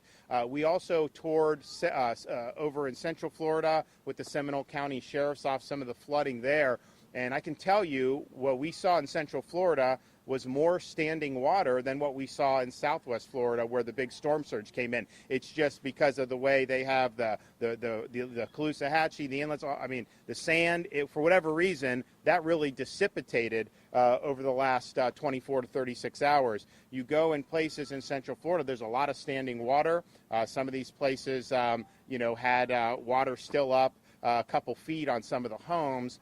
They're bracing for more impacts as you see some things with the St. John's and other things that happen. So we knew there would be flooding, but to have more standing water 200 plus miles away than that is saying something. And then we've seen the impacts in this community up here in Northeast Florida before. We are going to be Kevin's going to be working with FEMA about potentially expanding individual assistance eligibility beyond the counties that have already been added. So right now it's Southwest Florida into Central Florida. It stops before you get up into St. John's. I don't think Flagler or Volusia are in it either. So you look, Flagler, Volusia, they've had some big impacts too. So that's something that we're going to be working with them on. We think that will be something that will be helpful for the residents of this area. Fuel, by and large, has done really well. Even with the ports having to shut down because of the storm, you have fuel flowing in. It was good to see these gas stations open in Southwest Florida. That's something that we've had storms in the past where people were without fuel for weeks or a long time, and that's a pain. It makes it harder for people to get back. So we appreciate the attention that's been paid on that. And then in terms of like telecom service, it is getting better in Southwest Florida. They are putting more towers in because of the towers that have been destroyed. But I would say that, all the companies, I think, now are allowing the other customers to roam on their network. And so that makes it very helpful. So if you're down there, don't try to do Wi-Fi calling. That's not up where it needs to be. Just do normal calling with roaming. And if you're Verizon, you can't get that, you may be able to get AT&T. And so that's something that's very, very important. I want Kevin to come up and give an update, and then we'll have the administrator come up as well. Kevin? Thank you, Governor. Thank you for your leadership all day long today. Here in St. Johns County, St. Augustine, I know some of the public safety officials know this is my home. So I'm coming back home. This is not the way that I like to come home on the weekends, but I'm here to help not just the state of Florida, but also my hometown. So we're out here walking the streets. Myself, the administrator, the regional administrator, we're sitting here talking about different aspects of this particular neighborhood, other areas around St. Johns County, to potentially get them into the declaration for individual assistance.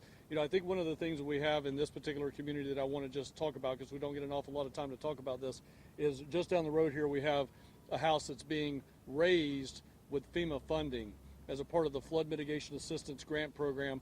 There's a similar program called the Hazard Mitigation Grant Program that will be coming as a part of this particular storm disaster.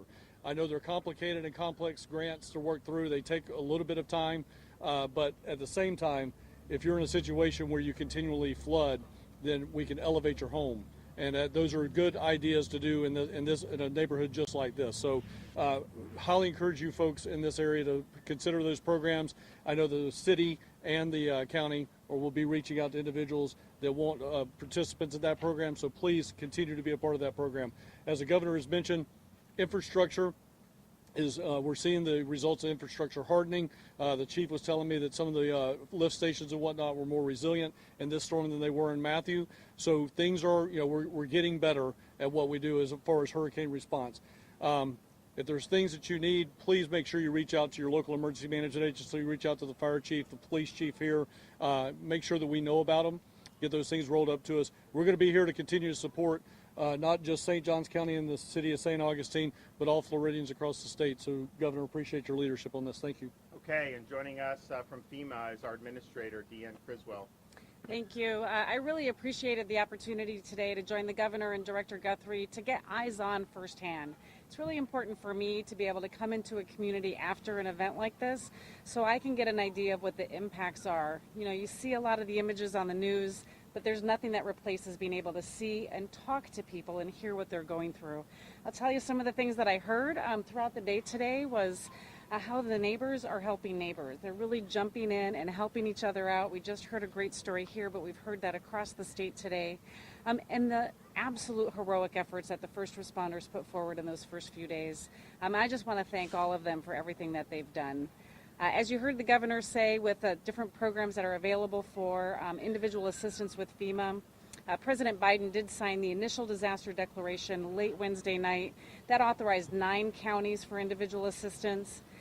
Thursday, early afternoon, I believe, we added 4 more counties. We are continuing to do assessments. One of the reasons that I am here with the governor today is to get eyes on, to see the damages. So we will continue to add more counties as we understand what the impacts the communities across Florida have experienced as a result of this storm.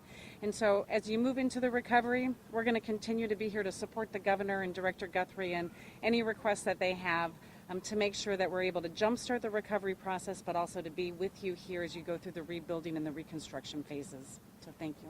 Okay. All right. Any questions for anybody? Yeah, Governor, I know it's very early to tell, but is there an idea how much is the cost so far that we've seen in Florida and St. Augustine? No, I think that's going to take some time. I mean, I can tell you in our preparations with everything we did to prepare from the state, it was hundreds of millions of dollars. We did $300 million from the time that storm developed, and we said this is something last week that was going to be an issue, declared the state of emergency and got in. We were able to do that, and that has helped with the response tremendously. If you remember, I proposed a couple years ago, and the legislature did, to have a fund in state government for disaster response. And so we have $500 million that we earmark every year. And so this is the first time, unfortunately, we're having to tap it. But that money was there, ready to go. Now that FEMA, or now that the administration has given us the 30 days, a lot of that's going to be reimbursable. And so a lot of what the local governments have done in the local communities, those first 30 days will be 100% reimbursable by the federal government. And so that was similar to what's done in other hurricanes like Michael, and that'll make it did. The thing about this one is, sometimes you hear hurricanes and it'll hit like one place in one state. Well, in Florida, when they meander across a peninsula, you're hitting all these different communities, and there's a lot of impacts that have a trickle effect all across the state. Governor, as you're moving around the state touring the damage, are there any locations that rescue crews still can't get to, and what kind of challenges are they facing to get into? Would you say there's not any that they can't, or I mean? Right. It's complicated getting into Sanibel and Mars Beach, but we are starting an airlift bridge, an air bridge, and a barge bridge. So right now, so for those of you not familiar with Southwest Florida, Sanibel Island and Captiva are connected to the mainland by a bridge, a causeway.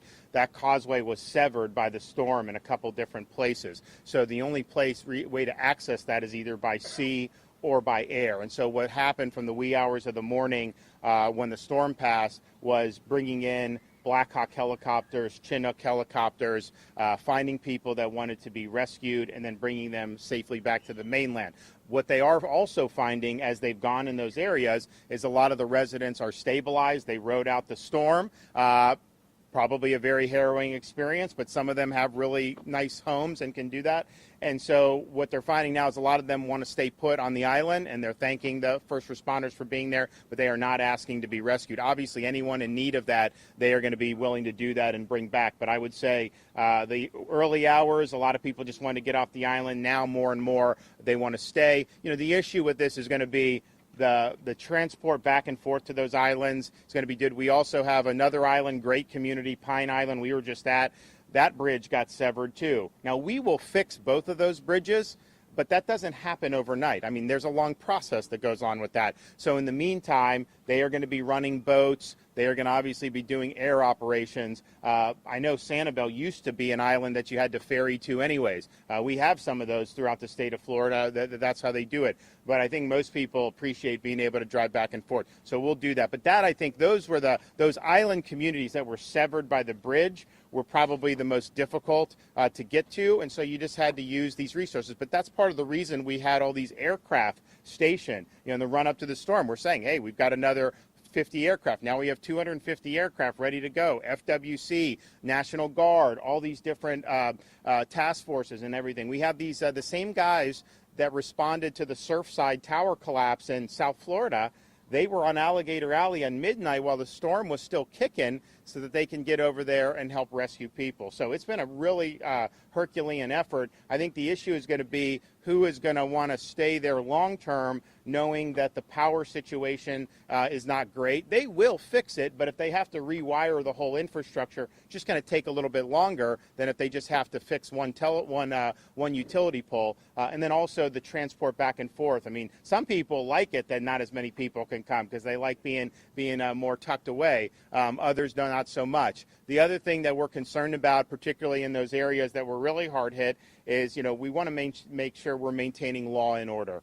Don't even think about looting. Don't even think about taking advantage of people in this vulnerable situation. And so local law enforcement is involved in monitoring that. I told Kevin if the state needs to help as well, because you can have people bringing boats into some of these islands and trying to ransack people's homes. I can tell you in the state of Florida, you never know what may be lurking behind somebody's home. And I would not want to chance that if I were you, given that we're a Second Amendment state. Governor, you're coming down to St. Johns County. I want to ask you, and thank you for bringing FEMA with you. Now, we're seeing flooding that people are reporting similar to Hurricane Matthew out here in St. Johns County. And I know a lot of people felt it took a while to get FEMA relief last time at Hurricane Matthew.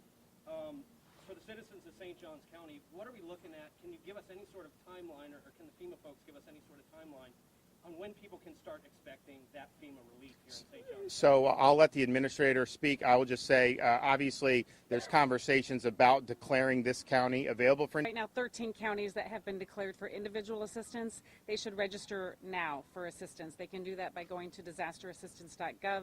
They can call 1-800-621-3362, or they can use our FEMA app. Again, as I've been out here today with the governor, and we have teams all over the state doing assessments with the state to look at the damages in other counties, we will add more counties for assistance, and as soon as that happens, they can register for assistance. Some of the funding can go into their accounts sometimes right away for some initial needs that are met. Then we will send inspectors out to look at what the damages are. I think it's important to note, though, that FEMA does not replace insurance, so insurance is your first line that you need to go to, and then our funding can help jumpstart the rest of that recovery process. We're capped on statutorily for how much money that we can give for repair, but we also have the same amount of money that we can do for personal property belongings. And so we'll continue to work with each of the individuals because we know that their cases are all unique, right? Every individual is going to have a different circumstance. It's going to be very unique and specific to them. And so we will have case managers that will help support that. And I believe when I was talking to Director Guthrie, already starting some of that case management process because there's a lot of other funding sources that can come in and help. And you now can do, and I didn't know this until the administrator told me, cleanup costs associated with flooding.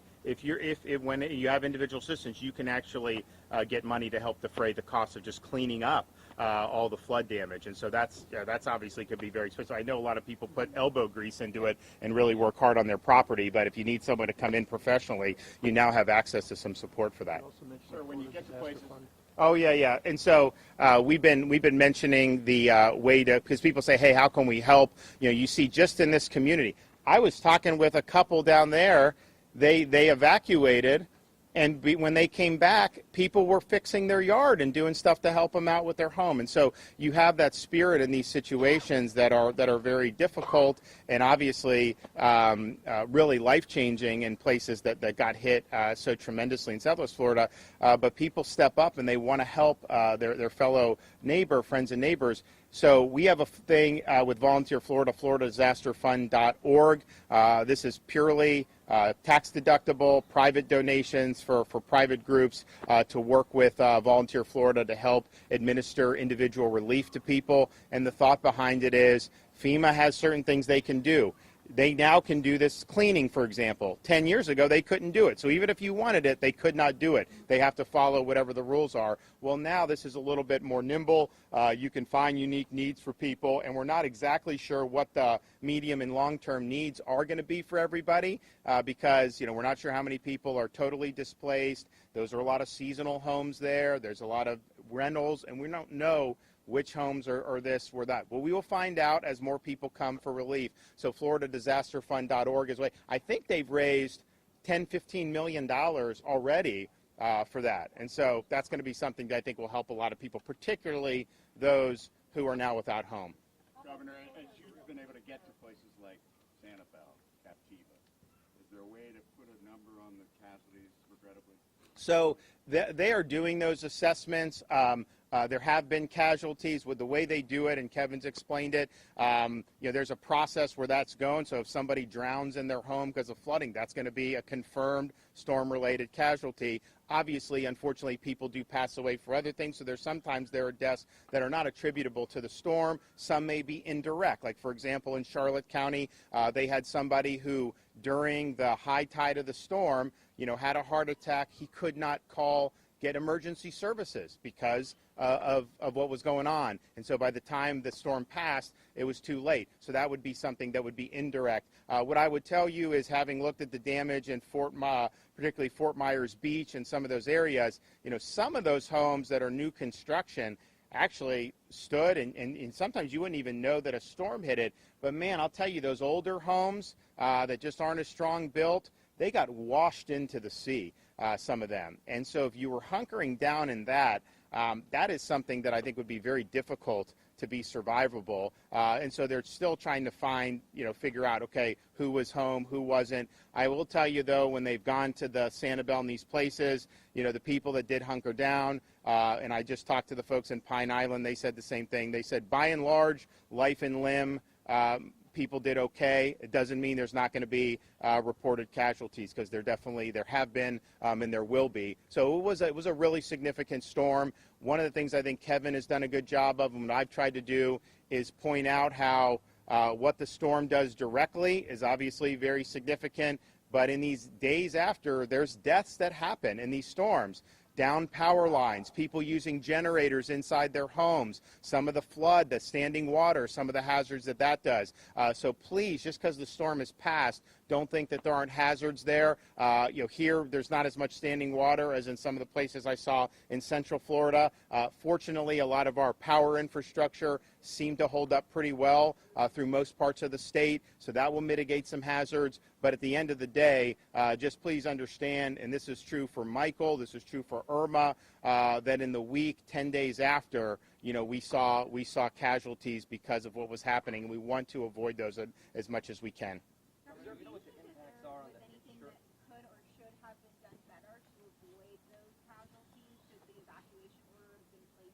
You want to talk about how that happened? So first of all, emergency management directors, sheriffs, police chiefs, fire chiefs make the best decision on the information they have at the time. This particular storm was going up and down the West Coast, moving inland out. I mean, at one point in time, we were looking at maybe an Apalachicola Bay storm all the way back to the Keys. The first thing that I would say to that is this was a very frustrating storm, trying to pinpoint where it was going to go. Leigh County did not get real notice that they were going to be the center of this thing until about 36 to 48 hours. When that happened, they immediately called for the Cat A. They had a voluntary Cat A or evacuation zone A in place already for the storm surge when they were looking at 2 to 4 feet of storm surge. But then when it moved to a 12 to 18 foot of storm surge, they immediately called for mandatory evacuations. You may recall that the governor had said, if you're in a situation, you should evacuate. We can 100% guarantee you will not die from storm surge if you leave. We need people to heed warnings much more in the future and evacuate situations. That's the best way to save a life. Well, and also, just so when we did our briefing 72 hours before the storm on Sunday, the National Hurricane Center had the storm hitting Taylor County in North Florida. Fort Myers and Naples were not even in the cone. And so it was a situation where those folks at the local level, as that storm started to shift, then they took that data and then they acted appropriately. But if you think, where was most of the media when the storm hit? They were not in Fort Myers. They were in Tampa. That's where they thought that the storm was going to hit. And obviously, those folks were under evacuation orders as well. So I think from Southwest Florida's perspective, as the storm shifted, they made calls and they were helping people get to shelters. They opened up their shelters. They did what they needed to do. I'll also point out there were a number of people who evacuated from Tampa to Fort Myers, thinking that the storm was going to go. So I think that those folks were looking at the data that they had, and as soon as they had data that they were going to be affected by this, and more than just a peripheral. I mean, 3 feet of storm surge is a big deal, and I said even on Sunday, hey, just because it goes to Taylor County doesn't mean you're not going to get surge in Naples, and that's true, but there's a big difference between getting that and then getting the actual eye of the storm. And I would say not only, I don't think they had even 48 hours, I think it was really as we were getting through the day on Tuesday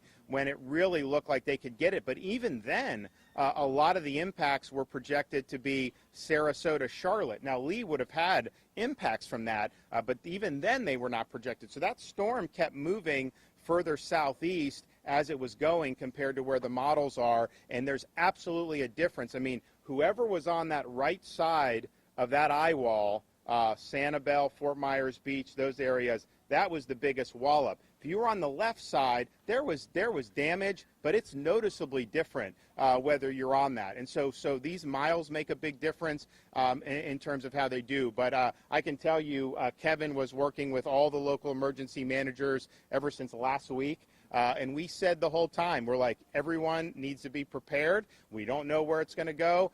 You will lose power. You may be called upon to evacuate. You may have fuel interruptions, and so plan accordingly. And I think that they all did. I think that they took the information and they put it into practice. Okay, thanks everybody. Appreciate it. Which way? Thank you. 2028, Ron.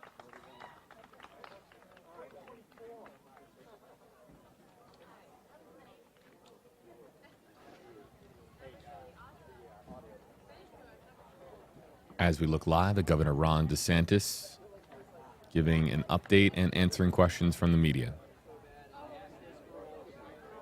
JB here with you live, folks, on WFLA Now.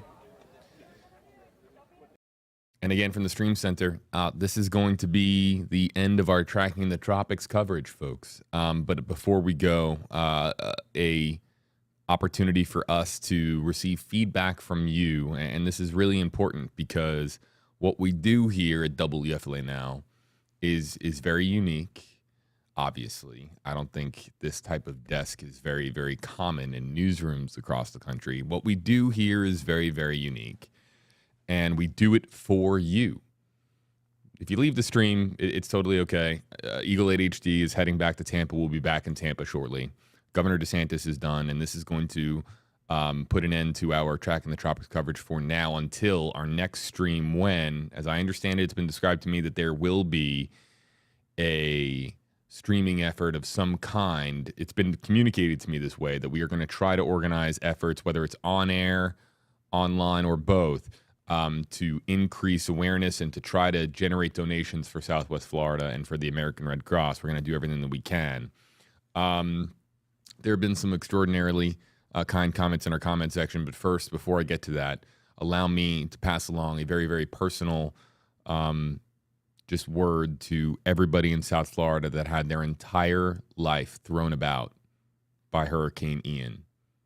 I have not had that happen to me. I don't know what that might have been like or what that is like right now.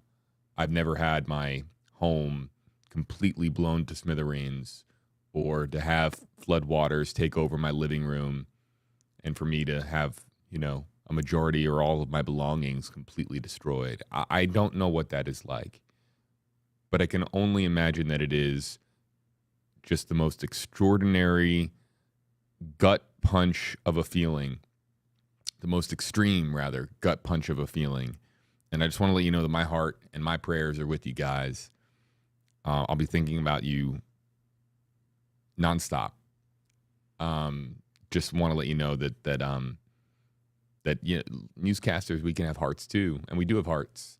And I think that some people think that, you know, when they see us on the news and when they see us do the job that we do, we get emotionally connected to these stories. We get emotionally connected to what is happening to our fellow neighbors and our fellow Floridians.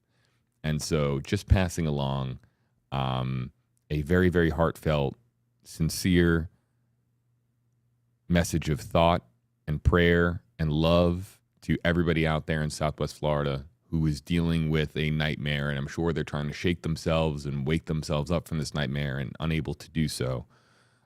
This is brutal. It's just absolutely brutal. And I've been watching our coverage on WFLA and to see the tears running down people's face because everything they've ever known has been destroyed. It is so hard.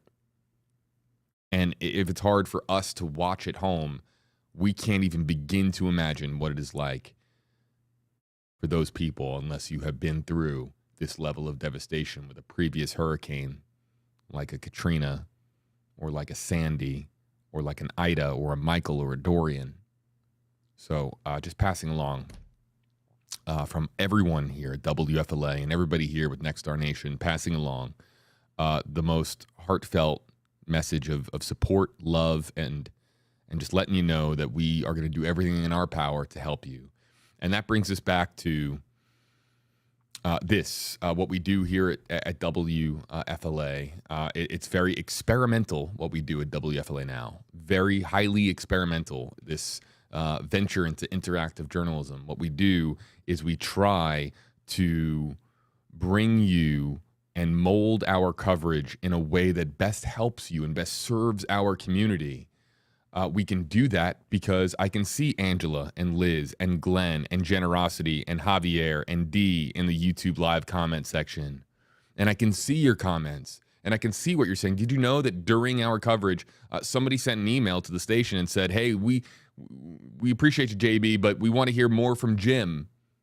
So what did I do? I let our chopper photojournalist, Jim Hockett, I just wanted to take a moment to let him tell more of what he was seeing from the air. This is what we do. If you want me to talk more, I can talk more. I'm sure that's not too many people. If you want me to talk less, I can. If you want to see certain feeds, certain cameras, we sent the chopper to certain areas based on your comments. Name another television station in the country that will send a news helicopter to various neighborhoods or sections of the country or sections of their viewing area based on their commenters on social media. We do this for you. And because of that, feedback is so vitally important. How can we be better if we don't hear from you directly? So anybody, you can see it on the bottom of your screen, anyone that wants to give feedback, good, bad, or ugly, we want to be better.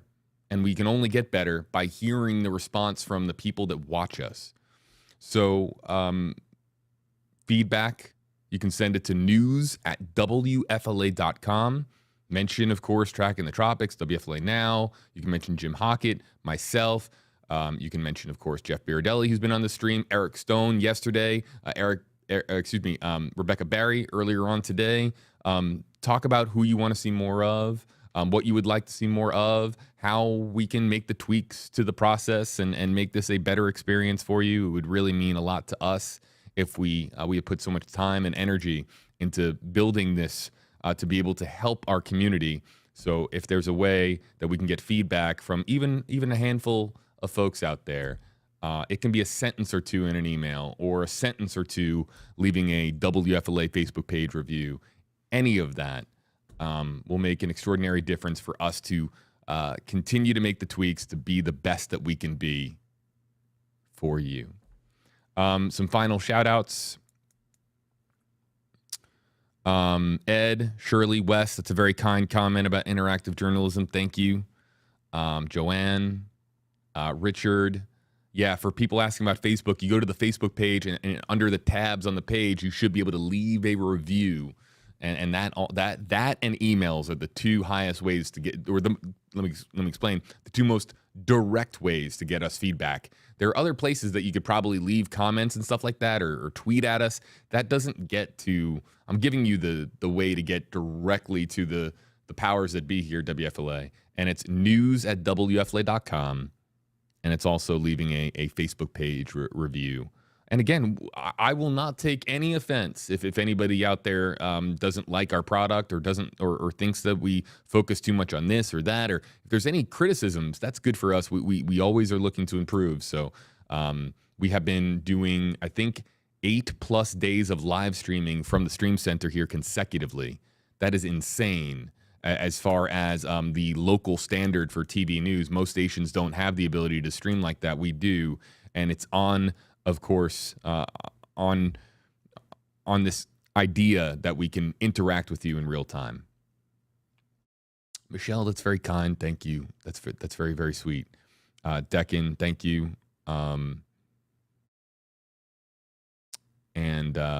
And oh, let me explain what I was going to tell you guys. Here, can I zoom in here? Let's take this remote. This is still new. The Stream Center is still very new, so I want to get this remote kind of looks like something that you would see at Radio Shack, right? But let's kind of zoom in here, and let's move up and zoom in a little more and over this way and down. And now we can kind of zoom in here. So yeah, Stream Center is still a work in progress, including wires and stuff like that. We're still building, but we obviously were operational enough to be able to bring you storm coverage from here. The one thing I wanted to, Sarah, Radio Shack showing my age. Yeah, I know. Jim Hockett deserves a big round of applause. We lost earlier this year Paul Lamison. Paul was with us today as Eagle 8HD for the first time, is flying over the disaster area. And Jim, I talked to Jim before he left the station to head to the airport to go fly an Eagle. And I told him, I said, Jim, you're going to do great. And he says he's not somebody who is normally, great at doing voice work, nor am I. Clearly, I fumble my lines all the time. No prompter over here, but still, I fumble my lines all the time. But Jim did such an extraordinary job. And I hope that somebody out there shoots an email to news@WFLA.com so that our bosses see some shout outs for Jim Hockett. He helped me build the Stream Center. He's one of my dearest friends, and he did Paul Lamison proud today. And I'm not going to get emotional, but we miss Paul, and Paul was with us today. And Paul would have been very proud. He would have been very proud of Jim. So, Paul, we miss you. I'm sorry.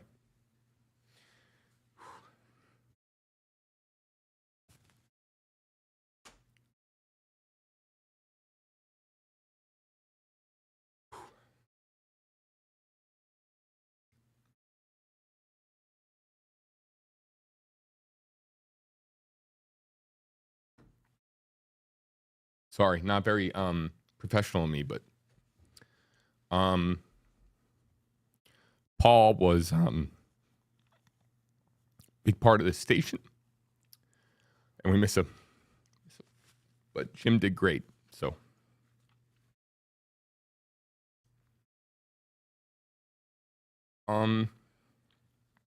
So again, any email or any word of support for the job that Jim did would go a long way. And Paul, if you're listening somewhere, we love you and we miss you.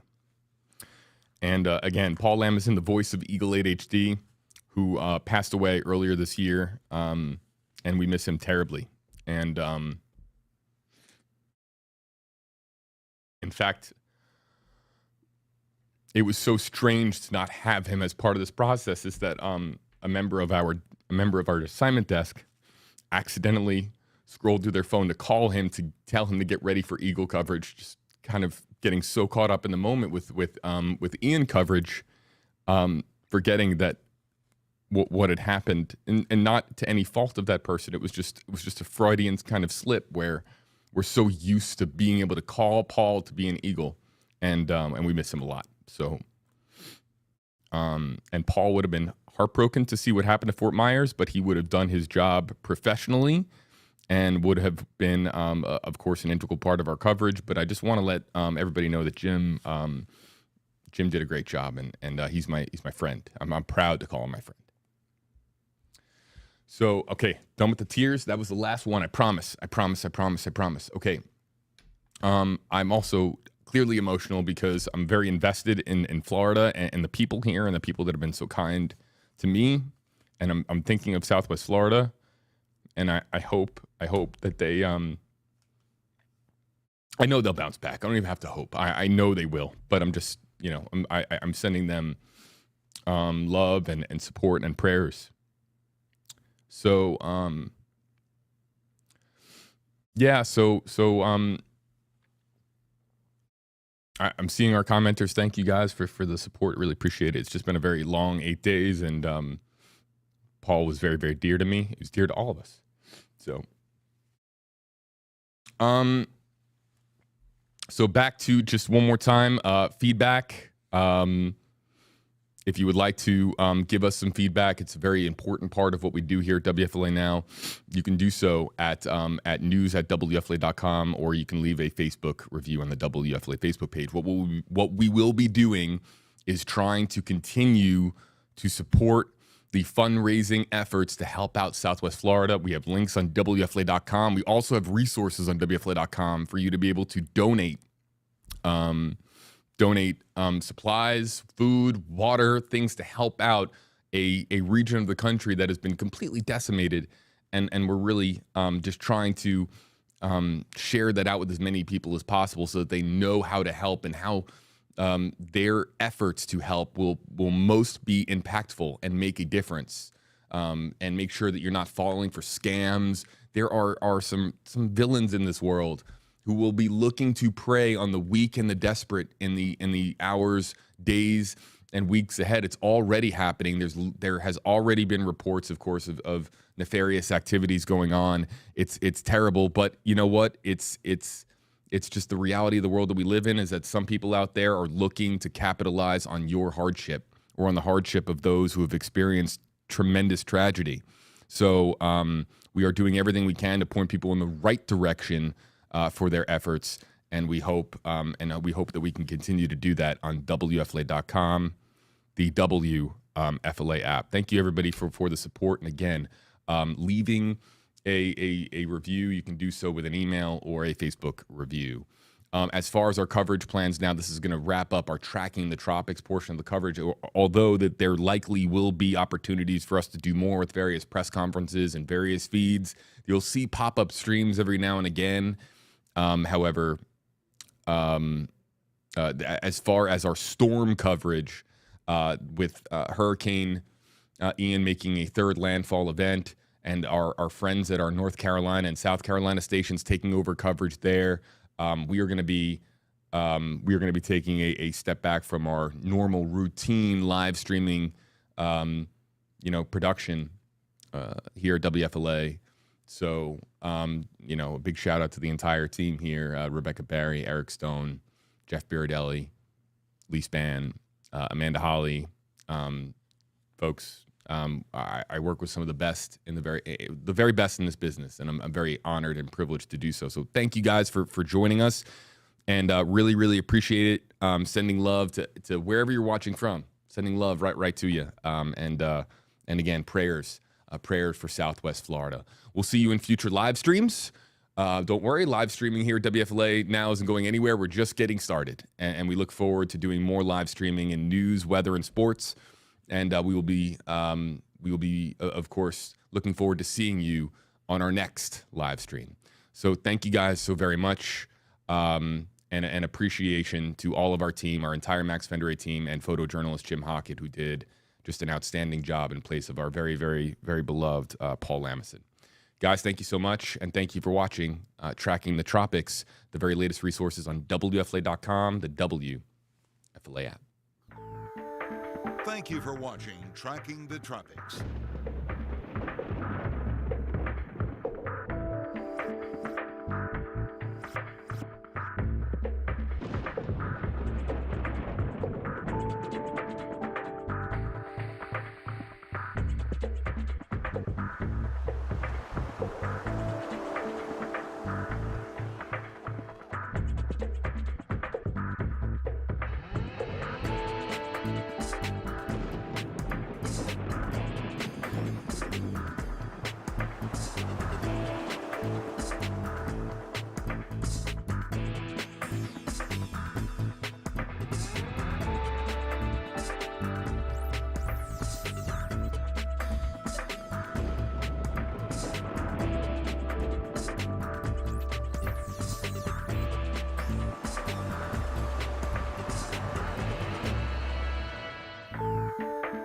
Thank you for watching Tracking the Tropics.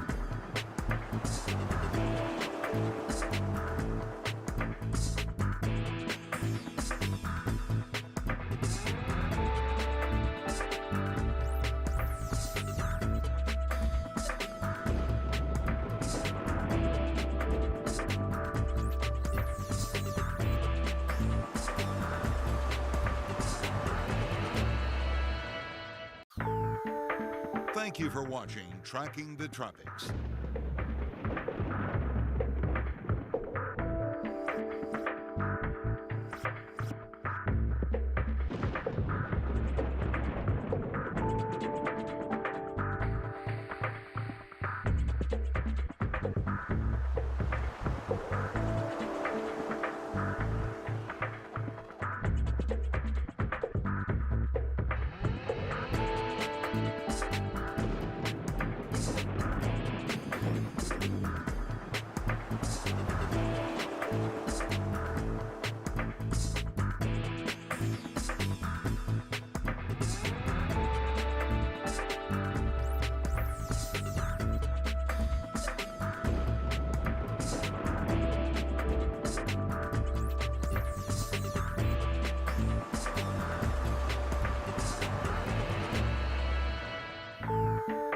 Thank you for watching Tracking the Tropics.